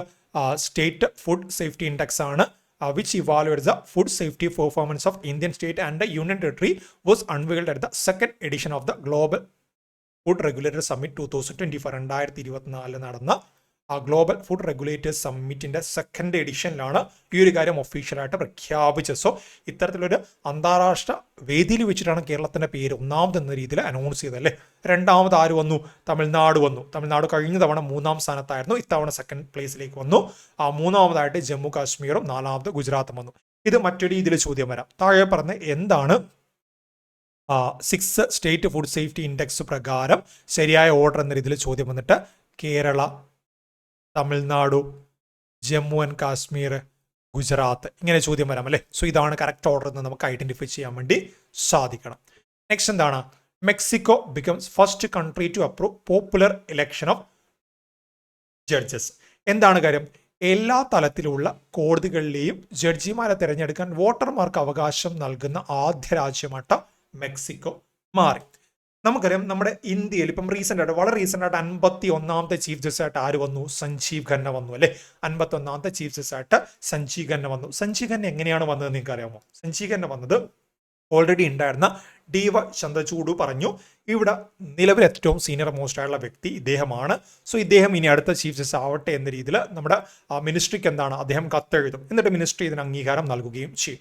ആ രീതിയിലൊരു നോമിനേഷൻ പ്രോസസ്സിലൂടെയാണ് ഇത്തരത്തില് നിയമനം വരുന്നത് അല്ലേ. അതിന് ചിലപ്പോൾ എന്താണ് അതിനൊരു വിഭാഗം, ഇത്തരത്തിൽ അവരൊരു വിഭാഗമായിട്ട് എന്നെ എങ്ങനെയാക്കണം എന്ന രീതിയിലൊക്കെ ശുപാർശ ചെയ്യിക്കാം അല്ലേ. പലപ്പോഴും നമ്മുടെ ഇന്ത്യയിൽ കണ്ടുവരുന്നത് ആരാണോ സീനിയർ മോസ്റ്റ് ജഡ്ജായിട്ട് സുപ്രീം കോടതിയിൽ വരുന്ന ആ വ്യക്തി നെക്സ്റ്റ് ചീഫ് ജസ്റ്റിസ് ആയിട്ട് മാറും. നിർബന്ധമില്ല, എക്സെപ്ഷൻ ഒക്കെ വന്നിട്ടുണ്ട്. 3ഓളം സീനിയർ മോസ്റ്റ് ജഡ്ജസിനെ മറികടന്നുകൊണ്ടൊക്കെ വന്ന വ്യക്തികളൊക്കെ ഉണ്ട് കേരളത്തിലെ, ഇന്ത്യയിലുണ്ട് ആ ഒരു രീതിയിൽ. പക്ഷെ പൊതുവെയൊക്കെ നമ്മുടെ ഇന്ത്യയിൽ ഇന്ത്യയല്ല മറ്റു രാജ്യങ്ങളൊക്കെ ഇത്തരത്തിൽ സീനിയർ മോസ്റ്റ് ജഡ്ജിനെ റെക്കമെൻഡ് ചെയ്യല്ലേ. സഞ്ജീവ് ഖന്ന ഇപ്പോൾ വന്നു, അദ്ദേഹം അധികാരത്തിലേക്ക് വന്നു. അദ്ദേഹത്തിന്റെ ടെന്യൂർ എത്രയാണ്? മെയ് വരെയുള്ളൂ. മെയ് എത്തുമ്പോൾ അദ്ദേഹത്തിന്റെ ടെന്യൂർ അവസാനിക്കും, നെക്സ്റ്റ് റെക്കമെൻഡേഷൻ വരും. ആ രീതിയിൽ ഇങ്ങനെ മാറി മാറി പോകല്ലേ. ബട്ട് എന്നാൽ ലോകത്തിന് ആദ്യമായിട്ട് വോട്ടർമാർക്ക് തെരഞ്ഞെടുക്കാൻ വേണ്ടിയിട്ട് ഇത്തരത്തിൽ ലോവർ കോർട്ട് ആയിക്കോട്ടെ, ഏത് കോർട്ടായിക്കോട്ടെ, എത്ര ഹൈക്കോർട്ടായാലും ലോവർ കോർട്ടായാലും സുപ്രീം കോർട്ടായാലും അവിടെയൊക്കെ തെരഞ്ഞെടുക്കപ്പെടാൻ വേണ്ടിയിട്ട് ഇലക്ഷൻ പോലുള്ള കാര്യങ്ങൾ കൃത്യമായിട്ട് ഇലക്ഷൻ അവർ സന്നിധരാവണം, അതിന് അംഗീകരിക്കാൻ അവരുടെ ആ ഇലക്ഷൻ കാര്യങ്ങൾ ഓക്കെ ആണെന്ന് നോക്കാൻ വേണ്ടി പ്രത്യേക കമ്മിറ്റി, എന്നിട്ട് അതിൽ നിന്ന് അവരെ തെരഞ്ഞെടുക്കുന്നു. അത്തരത്തിൽ ആദ്യമായിട്ട് തീരുമാനമെടുത്ത രാജ്യം ഏതാണ്? മെക്സിക്കോ ആണ്. ഓക്കെ, മെക്സിക്കോ ആണ് ഈ ഒരു കാര്യം അംഗീകരിച്ച ആദ്യത്തെ രാജ്യം. ആ ഒരു കാര്യം അവിടെ നിന്ന് ഓർത്തു വെക്കണം. Mexico became the world's first country to allow voters to elect judges at all level. അതിപ്പം ഏറ്റവും താഴെയായാലും അല്ലെങ്കിൽ ഏറ്റവും മുകളിലായാലും അവിടെയൊക്കെ എന്താണ് ഇനി വോട്ടേഴ്സിന് എലക്ട് ചെയ്യാൻ വേണ്ടി സാധിക്കും. All the nearly 7,000 post of judges in Mexico will be filled through nationwide election just like the way prime minister president are elected. സാധാരണ എങ്ങനെയാണ് പ്രൈം മിനിസ്റ്റർ പ്രസിഡന്റ് ഒക്കെ എലക്ട് ചെയ്യപ്പെടുന്നത്, അതുപോലെ തന്നെ ഇനി ജഡ്ജസിനെയും എലക്ട് ചെയ്യപ്പെടും. നമ്മുടെ ഇന്ത്യയിൽ നിന്നും ആ ഒരു സമ്പ്രദായം ഇതുവരെ വന്നിട്ടില്ല, ഇനി ഘട്ടം ഘട്ടമായിട്ട് വന്നേക്കാം. The government legislation and the judiciary can nominate candidates who will then vetted by a committee before becoming eligible to stand for election. ഇത്തരത്തിൽ ഞാൻ നേരത്തെ പറഞ്ഞതുപോലെ തന്നെ എന്താണ് നോമിനേറ്റ് ചെയ്യും. ഇനീഷ്യലി സാധാരണ എന്താണ് നോമിനേഷൻ പ്രോസസ്സ് ഉണ്ടല്ലോ, അത് കഴിഞ്ഞിട്ട് തിരഞ്ഞെടുക്കും. ഡയറക്റ്റ് നോമിനേഷൻ മാത്രമല്ല 2-3 കാൻഡിഡേറ്റ്സ് വരുമ്പോൾ അവിടെ ഇലക്ഷനും വരും. ഓക്കെ, നെക്സ്റ്റ് എന്താണ്? ശ്രീലങ്കയ്ക്ക് പുതിയ അധികാര ആളുകൾ വന്നു, അല്ലെങ്കിൽ ശ്രീലങ്കയുടെ പ്രസിഡന്റ് പ്രൈം മിനിസ്റ്റർ സ്ഥാനത്തേക്ക് പുതിയ വ്യക്തികൾ വന്നു അല്ലേ. സോ ആരൊക്കെയാണ് വന്നത്? ശ്രീലങ്കയുടെ പുതിയ പ്രസിഡന്റായിട്ട്, അല്ലെങ്കിൽ ശ്രീലങ്കയുടെ 9th പ്രസിഡന്റായിട്ട്. ഓക്കെ, ഞാൻ ഈ 9th പ്രസിഡന്റ് എന്ന് പറയാനുള്ള കാരണം നിങ്ങൾ വിക്കിപീഡിയ നോക്കുന്ന സമയത്ത് അവിടെ 10th പ്രസിഡന്റ് എന്ന് കാണാൻ വേണ്ടി സാധിക്കും. വിക്കിപീഡിയയിൽ 10th പ്രസിഡന്റ് എന്ന് കാണാൻ വേണ്ടി സാധിക്കും. ബട്ട് ദ ഹിന്ദു, അതുപോലെ PSC ബുള്ളറ്റിന് അവിടെയൊക്കെ 9th പ്രസിഡന്റ് എന്നാണ് കൊടുത്തത്. എനിക്ക് തോന്നുന്നു ഇതിനിടയിൽ ഉണ്ടായിരുന്ന ഒരു പ്രസിഡന്റ് ആക്ടിംഗ് പ്രസിഡന്റ് ആയിട്ടായിരുന്നു ഉണ്ടായിരുന്നത്. ശ്രീലങ്കയിൽ ഒരു ആക്ടിംഗ് പ്രസിഡന്റ് ആയിരുന്നു. ആ ഒരു ആക്ടിംഗ് പ്രസിഡന്റിനെ ഒഴിവാക്കിക്കൊണ്ടാണ് ഇവർ 9th പറയുന്നതെന്നാണ് തോന്നുന്നത്. വിക്കിപീഡിയയിൽ നോക്കിക്കഴിഞ്ഞാൽ നിങ്ങൾക്ക് 10th കാണാൻ വേണ്ടി പറ്റത്തുള്ളൂ. നിങ്ങൾ ആ ഡൗട്ട് അല്ലെങ്കിൽ ആ ഒരു കൺഫ്യൂഷൻ വേണ്ട എന്ന രീതിയിലാണ് ഞാൻ ഇവിടെ പറയുന്നത്. PSC ബുള്ളറ്റിലും ഹിന്ദു പോലുള്ള മീഡിയാസിലൊക്കെ 9th പ്രസിഡന്റ് എന്ന് കൃത്യമായിട്ട് അവർ കൊടുത്തിട്ടുണ്ട്. അതിലൊരു പ്രസിഡന്റ് എന്ന് പറഞ്ഞ ആക്ടിംഗ് പ്രസിഡന്റ് ആയിരുന്നു, അതുകൊണ്ടായിരിക്കും അവർ 9th എന്ന് കൊടുത്തത്. സോ എന്താണ് ടെന്യൂർ കംപ്ലീറ്റ് ആക്കിയുള്ള 9th പ്രസിഡന്റ് ആയിട്ട് ആര് മാറിയിട്ടുണ്ട്? അനുര കുമാര ദിസനായകെ മാറിയിട്ടുണ്ട് അല്ലേ. Okay, Anura Kumara Dissanayake, leader of the national people's power. ശ്രീലങ്കയിലെ നാഷണൽ പീപ്പിൾസ് പവർ, നമ്മളിപ്പം ഇന്ത്യയിൽ കോൺഗ്രസ് BJP എന്നൊക്കെ പറയുന്നില്ല, അതുപോലെ നാഷണൽ പീപ്പിൾസ് പവർ അലയൻസിന്റെ ഭാഗമായിട്ട് 9th ശ്രീലങ്കൻ പ്രസിഡന്റായിട്ട് വന്ന വ്യക്തിയാണ് അനുര കുമാര ദിസനായക. ഒരു മാർക്കിന് തീർച്ചയായിട്ടും നമ്മൾ പഠിച്ചു വെക്കേണ്ട പേരാണ് അനുര കുമാര ദിസനായക. ഇനി എന്താണ്? പ്രസിഡന്റ് മാത്രമല്ല പ്രൈം മിനിസ്റ്റർ മാറി വന്നിട്ട് ഹരിണി അമരസൂരിയാണ് ശ്രീലങ്കയുടെ പുതിയ പ്രൈം മിനിസ്റ്റർ ആയിട്ട് വന്നത്. ഓക്കെ, ഹരിണി അമരസൂരി ഒരു വനിതയാണ്. വനിത എന്ന് പറയുമ്പം ഇവിടെ മറ്റൊരു പ്രത്യേകത കൂടിയുണ്ട്.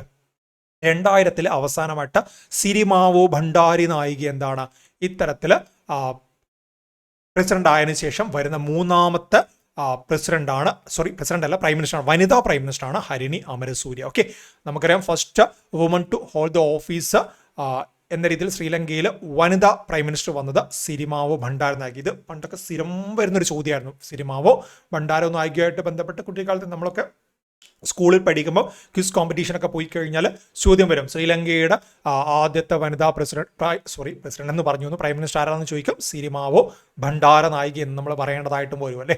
സോ ഇത്തരത്തിൽ 3ാമത്തെ, അതിനുശേഷം ചന്ദ്രിക കുമാരതുംഗ വന്നിട്ടുണ്ട്. ഓക്കെ, അതിനുശേഷം ഹരിണി അമരസൂര്യ വന്നു. Was officially zone in as Sri Lanka's new prime minister. This marking the historic moment as she has become the first woman to hold the office since Sirimavo Bandaranaike in 2000. She is only the 3rd woman to ever serve as the Prime Minister of Sri Lanka's history. ഇതിനു മുൻപ് ചന്ദ്രിക കുമാരതുംഗ ആദ്യമായിട്ട് വന്നിട്ടുണ്ട്. അതിനുശേഷം 2000 സിരിമാവോ ഭണ്ഡാര നായിക വന്നിട്ടുണ്ട്. അതുകൂടെ അവിടെ നിന്ന് ഓർത്തു വെച്ചു. ആ ഒരു പേരുകൾ ജസ്റ്റ് അവിടെ നിന്ന് ഓർത്തു വെച്ചാൽ മതി. ഓക്കെ, നെക്സ്റ്റ് എന്താണ്? ബഹിരാകാശത്ത് നടന്ന ആദ്യ സാധാരണക്കാരായിട്ട് ജാരദ് ഐസക്മാനും സാറ ഗില്ലിസും ആദ്യ സ്വകാര്യ ദൗത്യമായുള്ള സ്പേസ് എക്സിന്റെ പോളാരിസ് ഡോണിന്റെ ഭാഗമായിരുന്നു ഇവരുടെ നടത്തം. എന്താണ് കാര്യം?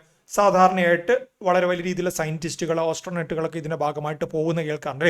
എന്നാലും സാധാരണക്കാരൻ എന്ന് കരുതുമ്പം സാധാരണ ഒരു മിഡിൽ ക്ലാസ് ആണെന്ന് വിചാരിക്കുന്നത് ബില്യനറാണ്. ഓക്കെ, ബില്യനറായിട്ടുള്ള ജെറാഡ് ഐസക്മാനും അദ്ദേഹത്തിന്റെ ക്രൂ എന്താണ് ആദ്യമായിട്ട് പ്രൈവറ്റ് സ്പേസ് വാക്ക് നടത്തി. അങ്ങനെ തന്നെ പരീക്ഷയ്ക്ക് ചോദ്യം വരും. സ്വകാര്യ നടത്തം എന്ന രീതിയിൽ അല്ലെങ്കിൽ പ്രൈവറ്റ് സ്പേസ് വാക്ക് നടത്തിയ ആദ്യത്തെ ക്രൂ ആരായിരുന്നു എന്ന് ചോദിക്കും. ജെറാഡ് ഐസക്മാന്റെ നേതൃത്വത്തിലുള്ള ക്രൂ ആണ്. ഓക്കെ, ജെറാഡ് ഐസക്മാനും സാറ ഗിലീസും അടക്കമുള്ള ഒരു 4 അംഗ ക്രൂ ആണ് ആദ്യമായിട്ട് സ്പേസിൽ പ്രൈവറ്റ് വാക്ക് നടത്തിയ പ്രൈവറ്റ് സ്പേസ് വാക്ക് നടത്തിയ ക്രൂ. ഇനി സ്പേസ് എക്സിന്റെ ഏത് മിഷൻ ആയിരുന്നു ഇതെന്ന് ചോദിച്ചാൽ പൊളാരിസ് ഡോൺ മിഷൻ ആയിരുന്നു. പൊളാരിസ് ഡോൺ മിഷൻ ആയിരുന്നു. അതുകൂടെ അവിടെ നിന്ന് ഓർത്തു വെച്ചു. സോ ബില്യണറായുള്ള Jared Isaacman and crew complete world's first private space walk. ഞാനിവിടെ സാധാരണക്കാരൻ എന്ന് പറഞ്ഞു കണ്ടിട്ട് മിഡിൽ ക്ലാസ് ആണ് അല്ലെങ്കിൽ പട്ടിണി ഭാവമാണെന്ന് വിചാരിക്കരുത്. ബില്യണറാണ്, കോടിക്കണക്കിന് സമ്പാദ്യമുള്ള വ്യക്തിയാണ്. ഇവിടെ നമുക്കറിയാം സ്പേസിൽ പോകണമെങ്കിൽ തന്നെ കോടിക്കണക്കിന് രൂപ നമ്മൾ കെട്ടിവെക്കേണ്ടതായിട്ട് വരും അല്ലേ. അതുകൂടെ അവിടെ നിന്ന് ഓർത്തു വെച്ചോളൂ. നെക്സ്റ്റ് എന്താണ്? The mini moon 2024 PT5 will orbit Earth from September 29 to November 25 before breaking free from the planet's gravitation pull. നമുക്ക് എന്താണ്? നമുക്കൊരു നാച്ചുറൽ സാറ്റലൈറ്റ് ആയിട്ട് മൂൺ അവിടെയുണ്ട്, ചന്ദ്രൻ അവിടെയുണ്ട് അല്ലേ. സോ ഒരു മിനി മൂണിനെ കൂടെ കാണാൻ വേണ്ടി പറ്റിയല്ലോ. അങ്ങനെ ഒരു സംഭവം നമുക്ക് വളരെ റെയറായിട്ട് സംഭവിക്കുന്നു. ഇപ്പം 2024-25 സംഭവിച്ചു. ഇനി അടുത്ത 30 വർഷത്തിന് ശേഷമാണ് സംഭവിക്കുന്നത്. സോ ഈ പറയുന്ന PT5 2024 PT5 എന്ന് പറയുന്ന മിനി മൂൺ എന്താണ്? നിലവിൽ നമ്മുടെ എർത്തിൻ്റെ ഗ്രാവിറ്റേഷൻ പുള്ള് കാരണം എർത്തിൻ്റെ അടുത്ത് നമുക്ക് കാണാൻ വേണ്ടി സാധിക്കും. നഗ്നനേത്രങ്ങൾ കൊണ്ട് കാണാൻ വേണ്ടി സാധിക്കില്ല, എങ്കിലും നമ്മുടെ അടുത്തുണ്ട്. സോ ഇപ്പം നിലവിൽ വന്ന 2024 PT5 ജനുവരി 2025 ഒന്നുകൂടെ നമുക്ക് കാണാം. അത് കഴിഞ്ഞാൽ പിന്നെ തിരിഞ്ഞു നോക്കണ്ട, 2055 പുള്ളി തിരിച്ചു വരത്തുള്ളൂ. ദ മിനി മൂൺ 2024 PT5 പേരെന്താണ്? 2024 PT5 will orbit Earth from September 29 to November 25 before breaking free from the planet's gravitation pull. നമ്മുടെ എർത്തിൻ്റെ ഗ്രാവിറ്റേഷൻ പുള്ളിൽ നിന്നും 2024 സെപ്റ്റംബർ 29 തൊട്ടിട്ട് നവംബർ 25 വരെ ഉണ്ടാവും. അതിനുശേഷം ജനുവരിയിൽ ഒന്നുകൂടെ ഗ്രാവിറ്റേഷൻ പുള്ളിലേക്ക് വരും. അത് കഴിഞ്ഞാൽ പിന്നെ സ്ഥലം വിട്ടു പോകുന്ന വ്യക്തി എന്താണ്? 2055 വ്യക്തിയല്ല. ഈ ഒരു സാധനം 2055 തിരിച്ചു വരത്തുള്ളൂ. കാൽക്കുലേഷൻ ഷോ ദാറ്റ് ആസ്ട്രോയിഡ് എന്താണ്? ഒരു ചിഹ്നഗ്രഹം അല്ലെങ്കിൽ ആസ്ട്രോയിഡ് എന്ന് പറയാം അല്ലേ. Will return to orbit earth in January 2025 again in 2055. അതുകൂടെ അവിടെ നിന്ന് ഓർത്തു വെച്ചോളും. നെക്സ്റ്റ് എന്താണ്? നമ്മുടെ ഇന്ത്യൻ ആർമി, ഇന്ത്യൻ നേവി, അതുപോലെ ഇന്ത്യൻ എയർഫോഴ്സ്, ഈ 3 വിഭാഗങ്ങളുടെയും ഹെഡ് നമ്മൾ നിർബന്ധമായിട്ട് പഠിച്ചു വെക്കണം അല്ലേ. സോ അത്തരത്തിൽ പുതുതായിട്ട് മാറ്റങ്ങൾ വരുമ്പം അതും നമ്മൾ നോട്ട് ചെയ്യണം. നമ്മുടെ ഇന്ത്യൻ എയർഫോഴ്സിൻ്റെ അല്ലെങ്കിൽ എയർ സ്റ്റാഫിൻ്റെ ചീഫായിട്ട് 28ാമത്തെ ചീഫായിട്ട് ആര് വന്നു? അമർപ്രീത് സിംഗ് വന്നു. ഇതിന് മുൻപുണ്ടായിരുന്ന ചീഫിനെ കുറിച്ച് പരീക്ഷയ്ക്ക് ചോദിച്ചിട്ടുണ്ട്. വി ആർ ചൗധരിയെ കുറിച്ച് എയർ ചീഫ് മാർഷലായിട്ട്, എയർ മാർഷൽ വേറെ, എയർ ചീഫ് മാർഷൽ വേറെ. എയർ ചീഫ് മാർഷലായിട്ടുള്ള വി ആർ ചൗധരി ആയിരുന്നു ഓൾറെഡി ഉണ്ടായിരുന്നത്. സോ അദ്ദേഹം കഴിഞ്ഞ 3 വർഷമായിട്ട് അധികാരത്തിലുണ്ടായിരുന്നു. അദ്ദേഹത്തെ റീപ്ലേസ് ചെയ്തുകൊണ്ട് ആര് വന്നു? അമർപ്രീത് സിംഗ് വന്നിട്ടുണ്ട്, air marshal. Amarpreet Singh took over as the 28th Chief of Air Staff. He succeeded Air Chief Marshal V.R. Chowdhury, who retired after 3 years in the role. So Amarpreet Singhന്റെ പേര് നിർബന്ധമായിട്ട് നമ്മൾ അവിടെ നിന്ന് പഠിച്ചു വയ്ക്കണം. ഓക്കെ, നെക്സ്റ്റ് എന്താണ്? നിങ്ങൾ കേട്ടിട്ടുണ്ടാവും ആൻഡമാൻ ആൻഡ് നിക്കോബാറിന്റെ ക്യാപിറ്റൽ ആയിട്ടുള്ള പോർട്ട് ബ്ലെയർ. പോർട്ട് ബ്ലെയർ എന്താണ്? പോർട്ട് ബ്ലെയറിനെ കുറിച്ച് പല രീതിയിൽ പരീക്ഷയ്ക്ക് ചോദ്യം വന്നിട്ടുണ്ട്. വളരെ ഫേമസ് ആയിട്ടുള്ള സെല്ലുലാർ ജയിൽ എവിടെയാണെന്നൊക്കെ ചോദിച്ചിട്ടുണ്ടല്ലേ. സോ ഈ പറയുന്ന പോർട്ട് ബ്ലെയർ എന്താണ്? പോർട്ട് ബ്ലെയറിൻ്റെ പേരൊന്ന് നൈസായിട്ട് മാറ്റിയിട്ടുണ്ട്. പേര് ശ്രീ വിജയപുരം എന്ന രീതിയിലേക്ക് മാറ്റിയിട്ടുണ്ട്. മാറ്റാനുള്ള കാരണമായിട്ട് നമ്മുടെ ക്യാബിനറ്റ് പറയുന്നത് എന്താണെന്ന് വെച്ചാൽ ഈ പേരുണ്ടല്ലോ പോർട്ട് ബ്ലെയർ എന്ന് പറയുന്ന പേര് ബ്രിട്ടീഷുകാർ നൽകിയ പേരാണെന്നും അതിലൊരു കൊളോണിയൽ ടച്ച് ഉണ്ടെന്നൊക്കെ പറഞ്ഞുകൊണ്ടാണ് പേര് മാറ്റിയത്. അങ്ങനെ പറഞ്ഞുകൊണ്ട് ഒരുപാട് പേരുകൾ ഇപ്പോൾ മാറ്റുന്നുണ്ടല്ലേ. This centre has decide to rename Port Blair as Shri Vijayapura. Port ബ്ലെയറിൻ്റെ പുതിയ പേരെന്താണ്? ശ്രീ വിജയപുര എന്നാണ് പോർട്ട് ബ്ലെയറിൻ്റെ പുതിയ പേര്. This move aimed at shedding the colonial legacy associated with from and recognise Andaman and Nicobar island contribution to the Indian freedom struggle. നമ്മുടെ Indian freedom ഫൈറ്റേഴ്സിൻ്റെ കോൺട്രിബ്യൂഷനൊക്കെ ആ ഒരു പ്രദേശത്ത് സെല്ലുലാർ ജയിലൊക്കെ ആയിട്ട് ബന്ധപ്പെട്ട് നമുക്കറിയാം അല്ലേ. സെല്ലുലാർ ജയിലൊക്കെ ആയിട്ട് ബന്ധപ്പെട്ടിട്ട് വളരെ ഫേമസ് ആയിട്ടുള്ള സ്ഥലമാണ് ആൻഡമാൻ ആൻഡ് നിക്കോബാർ ഐലൻഡിലെ പോർട്ട് ബ്ലെയർ. സോ അവിടെയുള്ള ഫ്രീഡം ഫൈറ്റേഴ്സിൻ്റെ ഒരു ആദരവ് എന്ന രീതിയിലാണ് പോർട്ട് ബ്ലെയർ എന്ന് പറയുന്ന പേര് മാറ്റി ശ്രീ വിജയപുര എന്ന രീതിയിലേക്ക് കൊണ്ടുവന്നത്. Port Blair is A capital of Andaman and Nicobar. നമ്മുടെ സജീവമായുള്ള ഐലൻഡ് ആയിട്ടുള്ള ഇന്ത്യയിലെ ഏക സജീവ അഗ്നിപർവ്വതം ബാരൻ ഐലൻഡ് എവിടെയാണ്? ആൻഡമാൻ ആൻഡ് നിക്കോബാറിലാണല്ലേ. അതൊക്കെ പരീക്ഷയ്ക്ക് ചോദ്യമായിട്ട് വരാറുണ്ട്. ദ ഹിസ്റ്റോറിക് സെല്ലുലാർ ജയിൽ, അതും പ്രീവിയസ് ഇയർ ചോദ്യമാണ്. The city was named after captain Archibald Blair, a British colony navy officer of the East India company. Actually ഈ പോർട്ട് ബ്ലെയറിന്റെ പേര് ആർക്കിബാൾഡ് ബ്ലെയർ എന്ന് പറയുന്ന ബ്രിട്ടീഷ് ഈസ്റ്റ് ഇന്ത്യ കമ്പനിയുടെ navy ഒഫീഷ്യലിന്റെ പേരിൽ നിന്നാണ് വന്നത്. സോ ആ ഒരു പേര് നമുക്കിനി വേണ്ട. ബ്രിട്ടീഷ് കൊളോണിയിൽ ഒരു അവശേഷിപ്പ് നമുക്ക് വേണ്ടെന്ന് പറഞ്ഞ് ശ്രീ വിജയപുര എന്ന ഇതിലേക്ക് പേര് മാറ്റിയിട്ടുണ്ട്. അതൊന്നും അവിടെ പഠിച്ചു വെച്ചാൽ മതി. നെക്സ്റ്റ് എന്താണ്? Sheinbaum leads as Mexico's first woman president. ഇത്തരത്തിൽ ലോകരാജ്യങ്ങളിൽ ആദ്യമായിട്ട് ഒരു വനിതയൊക്കെ നയിക്കുന്ന സമയത്ത് അത് പരീക്ഷയ്ക്ക് സ്ഥിരമായിട്ട് ചോദ്യങ്ങളായിട്ട് നമ്മൾ കാണാറുണ്ട് അല്ലേ. പല രാജ്യങ്ങളുടെയും PSC തന്നെ പല രാജ്യങ്ങളുടെയും ഇത്തരത്തിൽ ആദ്യമായിട്ട് വനിതാ ഹെഡൊക്കെ വരുമ്പം അത് ചോദ്യമായിട്ട് ചോദിക്കുന്നത് നമ്മൾ കാണാറുണ്ട്. സോ അത്തരത്തിൽ നമ്മൾ ഇനി പഠിക്കേണ്ട പേരാണ് ക്ലൗഡിയ ഷെയ്ൻബോം. ക്ലൗഡിയ ഷെയ്ൻബോം മെക്സിക്കോയുടെ ചരിത്രത്തിൽ ആദ്യമായിട്ടൊരു വനിത അവിടുത്തെ പ്രസിഡന്റായി. 66ാമത്തെ മെക്സിക്കോ പ്രസിഡന്റ് എന്ന പ്രത്യേകത അവിടെ മറ്റൊരു കാര്യം കൊണ്ട് 66 പ്രസിഡന്റ് ഓഫ് മെക്സിക്കോയിൽ ഈ 66 പ്രസിഡന്റ് വന്നല്ലോ, അതിൽ ഒരു വനിത പോലും ഇല്ല. ആദ്യമായിട്ട് ഒരു വനിത വന്നതാണ് Claudia Sheinbaum. Made history by being sworn as Mexico's first female president, 66 president of Mexico, taking office after outgoing president Andres Manuel Lopez Obrador. Already ഉണ്ടായിരുന്ന ആൻഡ്രസ് മാനുവൽ ലോപ്പസ് ഒബ്രഡോറിനെ റീപ്ലേസ് ചെയ്തുകൊണ്ടാണ് ക്ലൗഡിയ ഷെയ്ൻബോം മെക്സിക്കോയുടെ ചരിത്രത്തിലെ ആദ്യത്തെ വനിത ഹെഡായിട്ട് പ്രസിഡന്റായിട്ട് മാറിയത്. She gained recognition as the first woman to serve as a mayor of the Mexico city. Mexico സിറ്റിയുടെ മേയറായിട്ടുള്ള ആദ്യത്തെ വുമൺ എന്ന പ്രത്യേകത ഓൾറെഡി എന്താണ് ഷെയ്ൻബോമിന് ഉണ്ടായിരുന്നല്ലേ. She worked on the intergovernmental panel on climate change which would go on to win her Nobel prize shared with former US president Al Gore in 2007 for her climatic work. ഇത് വായിച്ചിട്ട് ഷെയ്ൻബോമിന് അല്ലെങ്കിൽ Claudia ഷെയ്ൻബോമിന് Nobel prize ലഭിച്ചു എന്ന രീതിയിൽ നിന്ന് വിചാരിക്കേണ്ടത് നിങ്ങൾ. സംഭവം എന്താണെന്ന് വെച്ചാൽ നമുക്കറിയാം 2007 നൊബേൽ പീസ് പ്രൈസ് ലഭിച്ച ഓർഗനൈസേഷനാണ് IPCC അല്ലെങ്കിൽ intergovernmental panel on climate change. അന്ന് ഈ ഒരു intergovernment panel on climate ചേഞ്ചിന്റെ തലപ്പത്തുണ്ടായിരുന്ന വ്യക്തിയാണ് Claudia Sheinbaum. Okay, 2007 US vice president ആയിട്ടുള്ള അൽ ഗോറിനും അതുപോലെ IPCCക്കുമാണ് നൊബേൽ പ്രൈസ് ലഭിച്ചത്. സോ അന്ന് അതിന്റെ തലപ്പത്തുണ്ടായിരുന്ന അല്ലെങ്കിൽ അതിന്റെ ഭാഗമായിരുന്ന വ്യക്തിയാണ് ക്ലൗഡിയ ഷെയ്ൻബോം. ആ ഒരു പേര് അവിടെ ജസ്റ്റ് ഒന്ന് ഓർത്ത് വെച്ചാൽ മതി. നെക്സ്റ്റ് എന്താണ്? Classical language status granted to Marathi, Bengali, Pali, Prakrit and Assamese. നമുക്കറിയാം നമ്മുടെ ഇന്ത്യയിൽ നിലവിൽ അല്ലെങ്കിൽ ഈ ഒരു കറണ്ട് അഫയർ വരുന്നതിന് മുൻപ് 6 ക്ലാസിക്കൽ ലാംഗ്വേജ് ആണല്ലേ. അതിൽ സ്ഥിരമായിട്ട് പരീക്ഷയ്ക്ക് വരുന്ന PSC പരീക്ഷയ്ക്ക് വരുന്ന ചോദ്യമാണ് ക്ലാസിക്കൽ ലാംഗ്വേജ് പദവി ലഭിച്ച ആദ്യ ഭാഷ. മലയാളത്തിന് ഏത് വർഷമാണ് ക്ലാസിക്കൽ ലാംഗ്വേജ് പദവി ലഭിച്ചത്? അതുപോലെ തന്നെ തമിഴിന് ഏത് വർഷം, സംസ്കൃതത്തിന് ഏത് വർഷം, അതൊക്കെ ചോദിക്കാറുണ്ടല്ലേ. സോ ഇനി നമ്മൾ അതിനെ കൂടെ 5 ഭാഷകൾ, അതായത് 6+5 11 ക്ലാസിക്കൽ ഭാഷകൾ നമുക്ക് പഠിക്കേണ്ടതായിട്ട് വരുന്നുണ്ട്.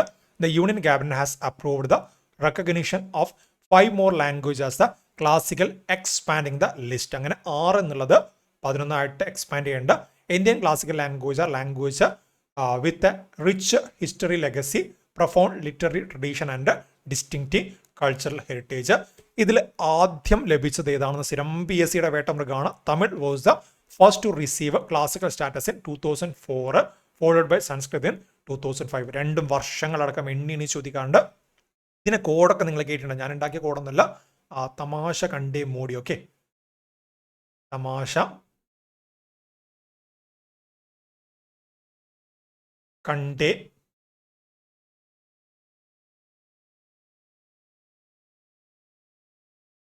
മോഡി എന്ന രീതിയിൽ നിങ്ങൾ കേട്ടിട്ടുണ്ടാകും. ഓക്കെ, ഈ രീതിയിൽ കോഡ് കേട്ടണം. തമാശ എന്ന് പറഞ്ഞാൽ ഓർഡറിലല്ല, തമിഴ്, സംസ്കൃത്, കന്നഡ, തെലുങ്ക്, മലയാളം, ഒഡിയ, ആ രീതിയിൽ നിങ്ങൾ കേട്ടിട്ടുണ്ടാകും. തമാശ കണ്ടേ മോഡി എന്ന് പറഞ്ഞ വളരെ ഫേമസ് ആയിട്ടുള്ള കോഡൊക്കെ ഉണ്ട്. ജസ്റ്റ് ഓർത്ത് വെച്ചാൽ മതി, അറിയാത്തവരുടെ ഓർത്ത് വെച്ചാൽ മതി. തമിഴിന് 2004, സംസ്കൃതിന് 2005, തെലുങ്കുവിന് 2008, കന്നഡ 2008, മലയാളം സ്ഥിരമായിട്ട് വരുന്ന മറ്റൊരു ചോദ്യമാണ് 2013, ഒഡിയ അവസാനമായിട്ട് 2014. ഇപ്പം എന്താണ്? 5 ഭാഷകൾ കൂടെ ചേർത്തു. മറാത്തി, പാലി, പ്രാകൃത്, അസമീസ്, ബംഗാളി, അങ്ങനെ 11 ഭാഷകളായിട്ട് മാറിയിട്ടുണ്ട്. നെക്സ്റ്റ് എന്താണ്? 25th Hornbill Festival celebration in Nagaland. PSCയുടെ നിങ്ങൾ ഒരു വർഷത്തിൽ ഒരു ചോദ്യമെങ്കിലും PSCക്ക് ചോദിച്ചില്ല, ഉറക്കം കിട്ടാത്തൊരു കാര്യമാണ്. ഹോൺബിൽ ഫെസ്റ്റിവൽ എവിടെയാണ്? ഹോൺബിൽ ഫെസ്റ്റിവൽ അതുപോലെ തന്നെ മറ്റൊരു ഫെസ്റ്റിവൽ കൂടിയുണ്ടല്ലോ, അസമിൻ്റെ, മറന്നുപോയി പെട്ടെന്ന്. ഓക്കെ, അത്തരത്തിലൊരു ഫെസ്റ്റിവൽ കൂടിയാണ്. നിങ്ങൾക്ക് ഓർമ്മയുണ്ടെന്ന് കമൻ്റ് ആയിട്ട് ഇട്ടാൽ മതി. 25th Hornbill festival നാഗാലാൻഡിൽ. ഇത് മറ്റൊരു രീതിയിൽ ചോദിക്കാറുണ്ട്. ഫെസ്റ്റിവൽ എന്നറിയപ്പെടുന്ന ഏതാണെന്നൊക്കെ ചോദിക്കാറുണ്ടല്ലേ. ഹോൺബിൽ ഫെസ്റ്റിവലാണ്. സോ ഹോൺബിൽ ഫെസ്റ്റിവലിൻ്റെ എന്താണ്? 25th ആനിവേഴ്സറി അല്ലെങ്കിൽ സിൽവർ ജൂബിലി എന്നൊക്കെ നമ്മൾ പറയും. ഡിസംബർ 1 തൊട്ടിട്ട് 10 വരെ ആഘോഷിച്ചിട്ടുണ്ട്. നാഗാലാൻഡിലാണ് ആഘോഷിച്ചത്. The department of tourism in Nagaland is set to celebrate the 25th Hornbill Festival marking its silver jubilee from December 1 to 10 at the heritage village Kisama. Okay, 2000-ലാണ് ഈ ഒരു ഫെസ്റ്റിവൽ ആദ്യമായിട്ട് ആരംഭിച്ചത്. It is organised by the state tourism and art and culture department of state government of നാഗാലാൻഡാണ് ആഘോഷിക്കുന്നത്. Festival എന്നറിയപ്പെടുന്ന ഒരു festival കൂടിയാണത്.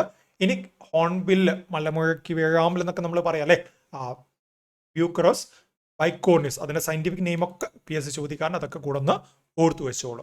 നെക്സ്റ്റ് എന്താണ്? Mumbai clinches 15th Irani Cup title after 27 years. കഴിഞ്ഞ 27 വർഷമായിട്ട് മുംബൈക്ക് ഒരു ഇറാനി കപ്പ് ടൈറ്റിൽ പോലും നേടാൻ വേണ്ടി സാധിച്ചില്ല. അതിനു മുൻപ് 14 ടൈറ്റിൽ അവർ നേടിയിട്ടുണ്ടായിരുന്നു. സോ അങ്ങനെ 27 വർഷമായിട്ടുണ്ടായുള്ള കിരീടത്തിന്റെ വരൾച്ച എന്താണ്? ഇറാനി കപ്പുമായിട്ട് ബന്ധപ്പെട്ട് മുംബൈ അജിങ്ക്യ രഹാനയുടെ നേതൃത്വത്തിലുള്ള ടീം മറികടന്നിട്ടുണ്ട്. സോ അങ്ങനെ 24-25 എഡിഷനിൽ ഈ ഒരു വിജയികൾ ആരാണ് വരുന്നത്? അല്ലെങ്കിൽ 24 വിജയികൾ എന്ന് പറയുന്നത് മുംബൈയാണ്.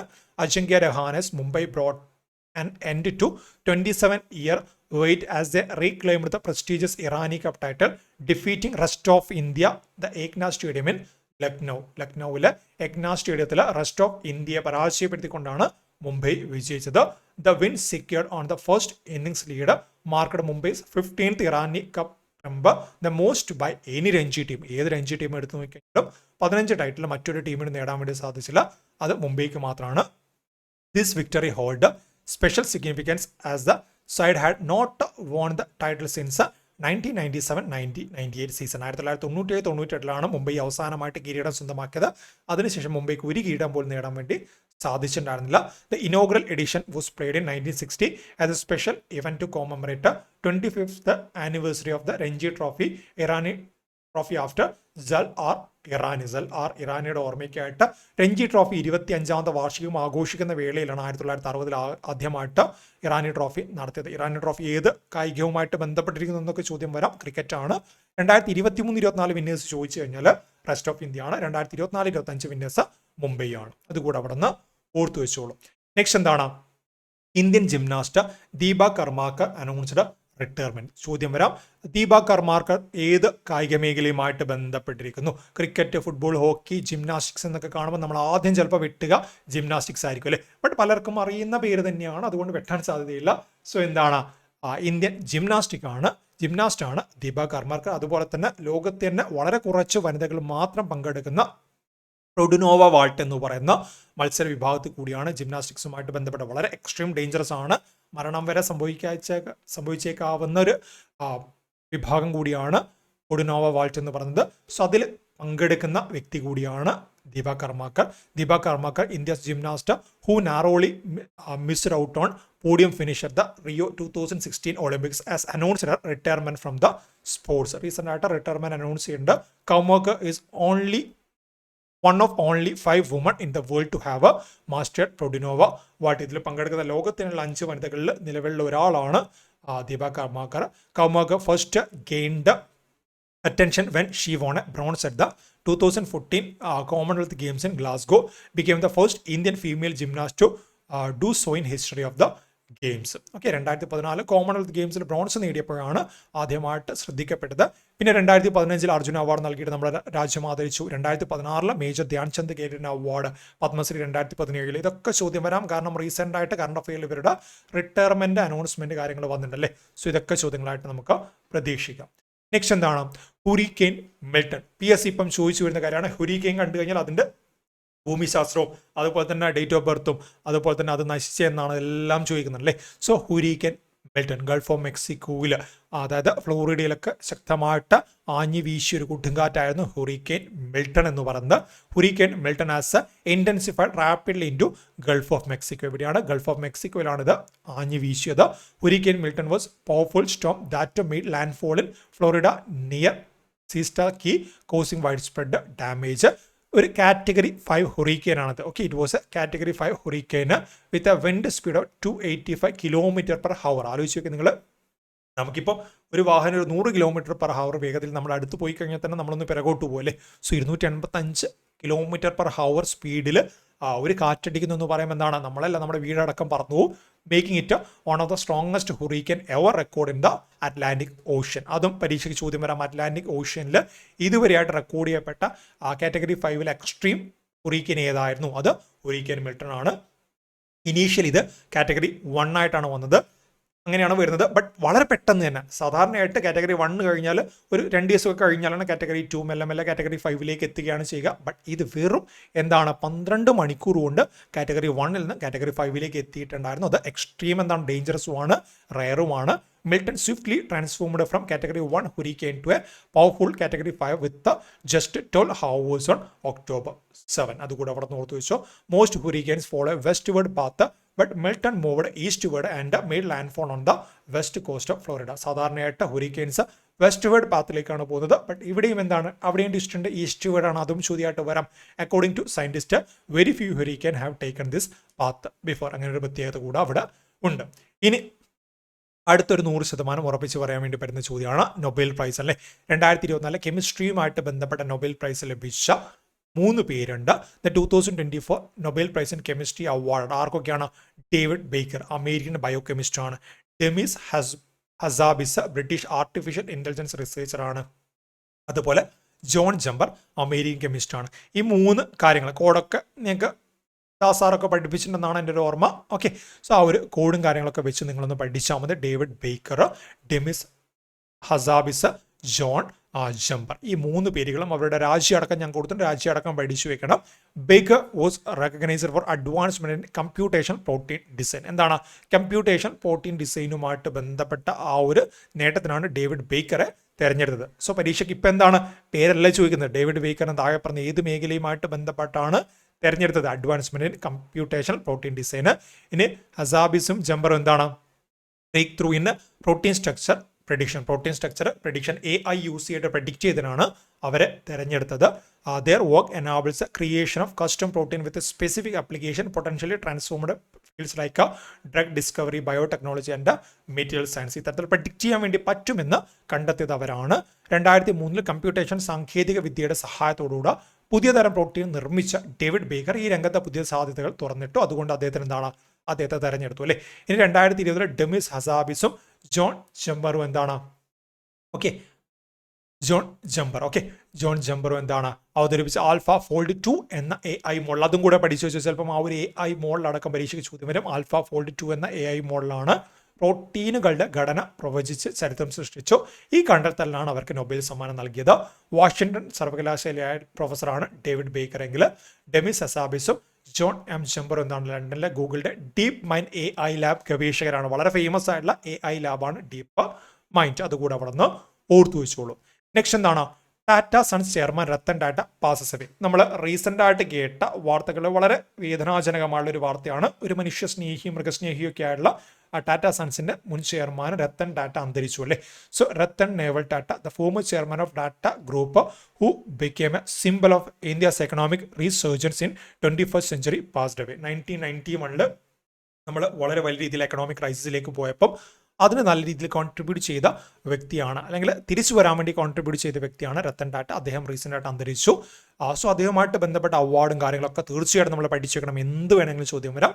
2006 മഹാരാഷ്ട്ര ഗവൺമെന്റ് പബ്ലിക് അഡ്മിനിസ്ട്രേഷനുമായിട്ട് ബന്ധപ്പെട്ട മഹാരാഷ്ട്ര ഭൂഷൺ അവാർഡ് നൽകിയിട്ട് ഇദ്ദേഹത്തെ ആദരിച്ചിട്ടുണ്ട്. അതുപോലെ 2001 അസം ഗവൺമെന്റ് എന്താണ് അസം ഭൈഭവ് എന്ന് പറയുന്ന അവാർഡ് നൽകിയിട്ട് ആദരിച്ചിട്ടുണ്ട്. നമ്മുടെ രാജ്യം പത്മഭൂഷൺ 2000 പത്മവിഭൂഷൺ 2008 നൽകി ആദരിച്ചിട്ടുണ്ട്. അതുപോലെ തന്നെ honorary knight grand cross of the order of British empire 2014 അദ്ദേഹത്തിന് ലഭിച്ചിട്ടുണ്ട്. ഇത്രയും അവാർഡുകൾ എങ്കിലും അദ്ദേഹവുമായിട്ട് ബന്ധപ്പെട്ട് നമ്മൾ പഠിച്ചു വെക്കണം. നെക്സ്റ്റ് എന്താണ്? President Droupadi Murmu concludes 3 nation visit to Africa. എന്താണ് കാര്യം? ആദ്യമായിട്ടാണ് ഇത്തരത്തിൽ ഈ 3 നമ്മൾ പറയാൻ വേണ്ടി പോകുന്ന 3 ആഫ്രിക്കൻ നേഷൻ നമ്മളൊരു ഇന്ത്യൻ പ്രസിഡന്റ് സന്ദർശിക്കുന്നത്. ഏതൊക്കെയാണ് ആ രാജ്യങ്ങൾ? അൾജീരിയ, മൗറീഷ്യാന, അതുപോലെ Malawi. Okay, president completed her 3 nation visit Algeria, Mauritania and Malvi. This is the first ever visit by an Indian head of state to this 3 nations. ഈ 3 രാജ്യങ്ങൾ visit ചെയ്യുന്ന ആദ്യത്തെ Indian president ആണ് ദ്രൗപദി മുർമു. ആ രീതിയിൽ ചോദ്യം വരാം. Who among the following is the first Indian head to visit Algeria, Mauritania and മാൽവായ്. ഇനി ഓരോ രാജ്യങ്ങളുടെ ഹെഡിനെ നമ്മുടെ പ്രസിഡന്റ് മീറ്റ് ചെയ്യുന്നുണ്ട്. സോ ആ രാജ്യങ്ങളുടെ ഹെഡിന്റെ പേര് പഠിച്ചു വെക്കണം. She met Algerian president. ആരാണ് Algerian president? Abdelmadjid Tebboune within a month of his second tenure as president. അതുമുണ്ട്. റീസെന്റ് ആയിട്ട് അദ്ദേഹത്തിന്റെ ഇലക്ഷൻ കഴിഞ്ഞിട്ട് അതും ന്യൂസിൽ വന്നിട്ടുണ്ടായിരുന്നു. സോ അബ്ദൽ മജിദ് തെബൂണിയുടെ പേര്. ഇനി president Murmu held the talk with president of Mauritian. ആരാണത്? മുഹമ്മദ് ഔദ് ഷെയ്ഖ് എൽ ഗസോനിയാണ്. ആ പേരും പഠിച്ചു വെച്ചു. ഇനി president held bilateral meeting with president of Republic of Malawi Lazarus ചഗ്വേരിയാണ്. ആ ഒരു പേരും പഠിച്ചു വെച്ചു. Okay, this visit came a year after the African Union was made permanent member of the G20 during India's presidency. ഈ 3 രാജ്യങ്ങളുണ്ടല്ലോ, India കഴിഞ്ഞ വർഷം G20 presidency ഏറ്റെടുത്തിട്ടുണ്ടായിരുന്നു. ആ സമയത്ത് പെർമനന്റ് മെമ്പർഷിപ്പ് കൊടുത്ത 3 രാജ്യങ്ങളായിരുന്നു. അതിൻ്റെ ഭാഗമായിട്ട് കൂടിയാണ് പങ്കെടുത്തത്. ഓക്കെ, ഞാനിവിടെ ഹൈലൈറ്റ് ചെയ്ത ആ ഒരു ഹെഡുകളുടെ പേരും അതുപോലെ രാജ്യങ്ങളുടെ പേരും നിങ്ങൾ കൃത്യമായിട്ടൊന്ന് നോട്ട് ചെയ്ത് വെച്ചാൽ മതി ഈ ഒരു ഭാഗത്തിൽ. ഓക്കെ, നെക്സ്റ്റ് എന്താണ്? Kaimur approved as the Bihar second tiger reserve. ബീഹാറിന്റെ 2ാമത്തെ ടൈഗർ റിസർവ് ആയിട്ട് കൈമൂർ ടൈഗർ റിസർവിനെ തിരഞ്ഞെടുക്കപ്പെട്ടു. അങ്ങനെയാണെങ്കിൽ ബീഹാറിൽ ഓൾറെഡി ഉള്ള ടൈഗർ റിസർവ് ഏതാണ്? VTR എന്ന് നിങ്ങൾ കേട്ടില്ലേ? എന്താണ്? വാൽമീകി ടൈഗർ റിസർവ് ആണ്. വാൽമീകി ടൈഗർ റിസർവിൽ ഓൾറെഡി അവിടെ അക്കോമഡേറ്റ് ചെയ്യാൻ വേണ്ടി പറ്റുന്നതിലധികം ടൈഗേഴ്സ് ആയെന്ന് കണ്ടിട്ടാണ് കൈമൂർ ടൈഗർ റിസർവിന് അപ്രൂവൽ കൊടുക്കണം എന്ന് പറഞ്ഞിട്ട് ബീഹാർ മുന്നിലേക്ക് വന്നത്. അങ്ങനെ കൈമൂർ ടൈഗർ റിസർവിന് അപ്രൂവൽ നൽകി. സോ ഇനി ഒരു മാർക്കിന് ചോദ്യം വരും, കൈമൂർ ടൈഗർ റിസർവ് ഏത് സംസ്ഥാനത്താണ്? അത് ബീഹാറിലാണ്.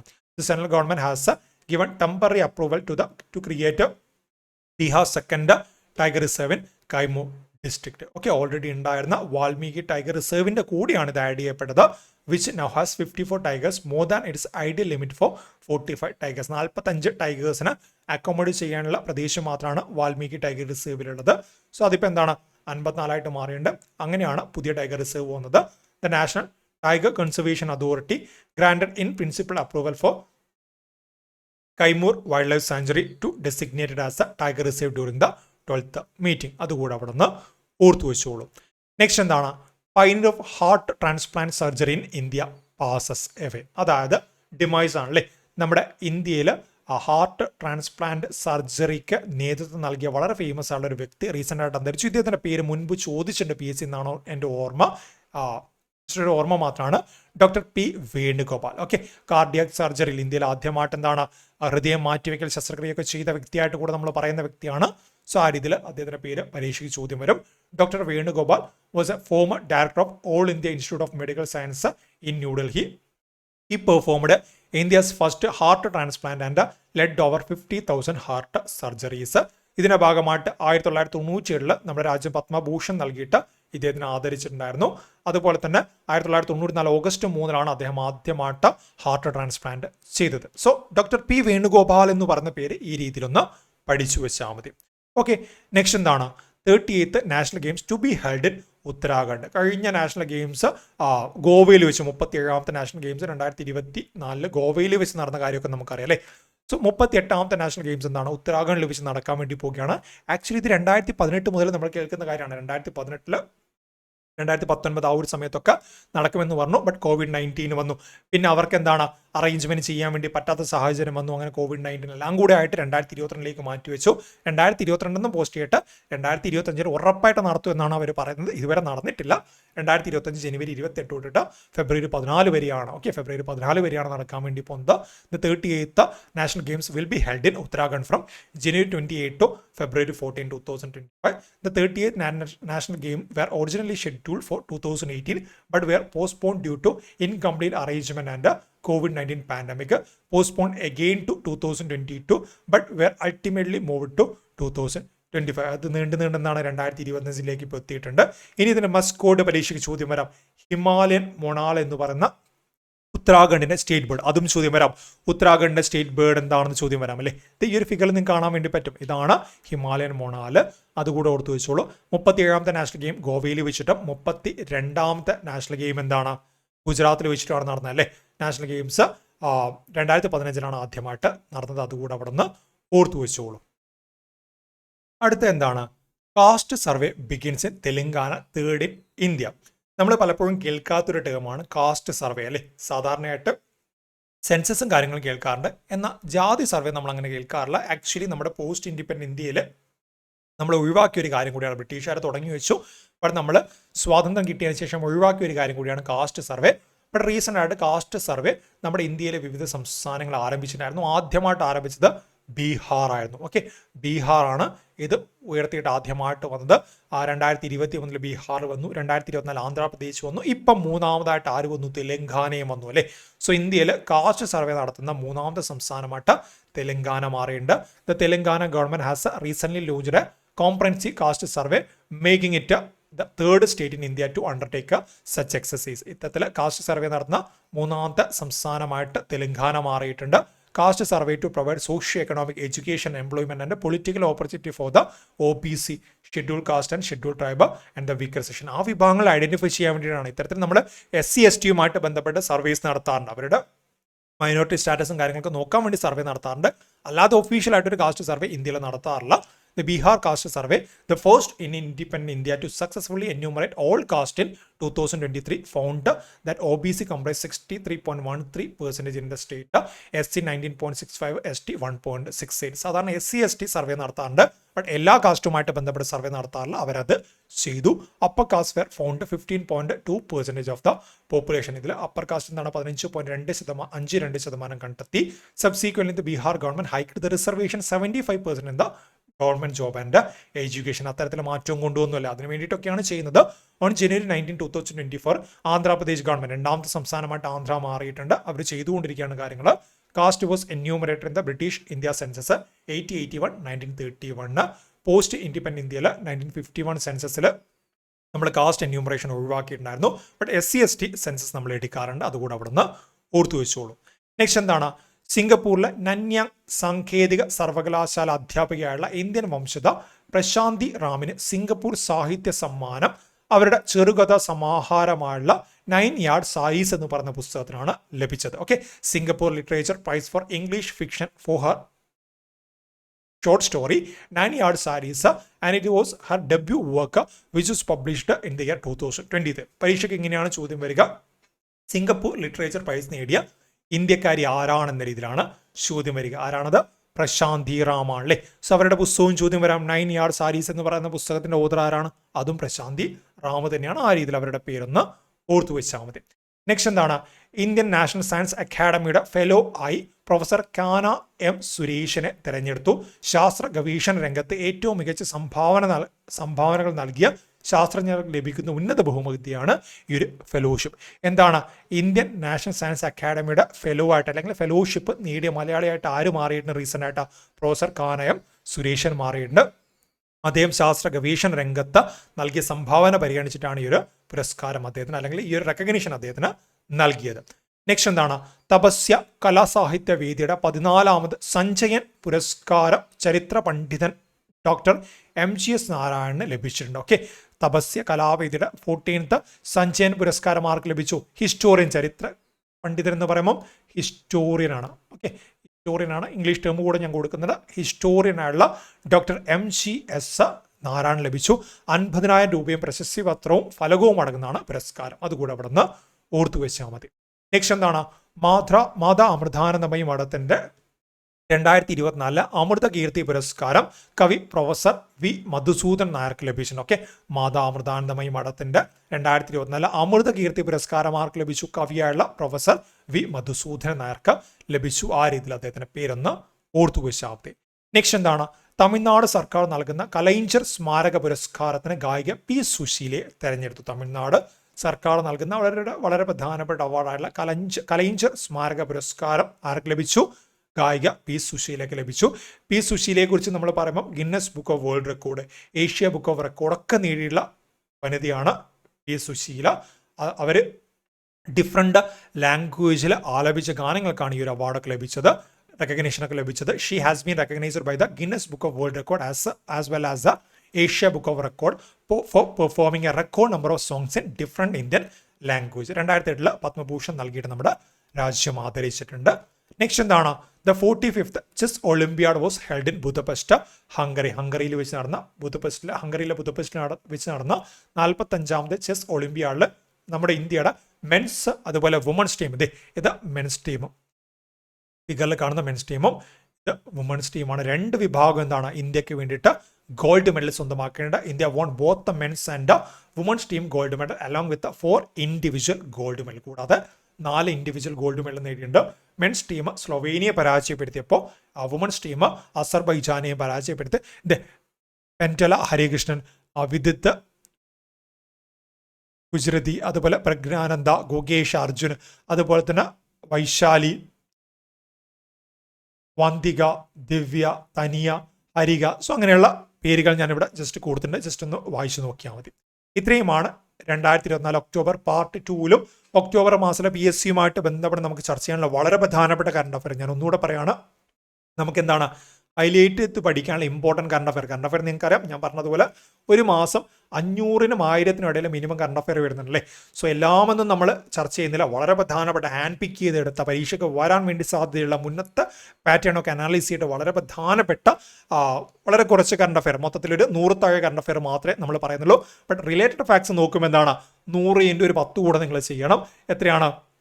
അത്രയും റിലേറ്റഡ് ഫാക്ട്സ് വരുന്നുണ്ട്. എന്തായാലും ഒരു 500-ന് മേലെ മൊത്തം ഫാക്ട് നമ്മൾ പഠിച്ചിട്ടുണ്ടാവും. കറണ്ട് അഫയർ എന്താണ് ഒരു 100ഓളം കറണ്ട് അഫയർ മാത്രമേ വരുന്നുള്ളൂ. ബട്ട് മൊത്തം ഫാക്ട് നമ്മൾ ഒരുപാട് ചർച്ച ചെയ്തിട്ടുണ്ട്.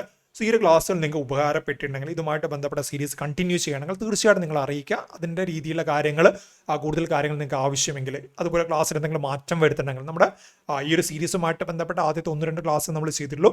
സോ നിങ്ങൾക്ക് ഏതെങ്കിലും രീതിയിൽ പറയുന്ന കാര്യങ്ങൾ മനസ്സിലാവാതെ ഉണ്ടെങ്കിൽ, എക്സ്പ്ലെയിൻ ചെയ്യേണ്ട കാര്യങ്ങൾ ഉണ്ടെങ്കിൽ, സോ നിങ്ങളുടെ സജഷൻ തീർച്ചയായിട്ടും നിങ്ങൾക്ക് അറിയിക്കാവുന്നതാണ്. ആ സജഷനൊക്കെ നോക്കിയിട്ട് ആവശ്യമുള്ള കാര്യങ്ങൾ തീർച്ചയായിട്ടും നമ്മൾ അഡോപ്റ്റ് ചെയ്തിട്ടാരും ക്ലാസ്സുകൾ ഇനി മുന്നോട്ടേക്ക് കൊണ്ടുപോകുന്നത്. സോ തീർച്ചയായിട്ടും നിങ്ങൾ എന്താണ് ഈ ഒരു ക്ലാസ് കഴിഞ്ഞാൽ നിങ്ങളുടെ അഭിപ്രായങ്ങൾ, ക്ലാസ് നല്ല രീതിയിലാണെങ്കിൽ ആ രീതിയിൽ അഭിപ്രായം ചെയ്യുക. ഇനി എന്തെങ്കിലും പ്രശ്നങ്ങൾ ഉണ്ടെങ്കിൽ അത് അഭിപ്രായം ചെയ്യുക. സോ ആ രീതിയിൽ അഭിപ്രായം കമൻറ്റായിട്ട് രേഖപ്പെടുത്തുക. നമുക്ക് ഇതിൻ്റെ കണ്ടിന്യൂഷനുമായിട്ട് വീണ്ടും കാണാം. താങ്ക്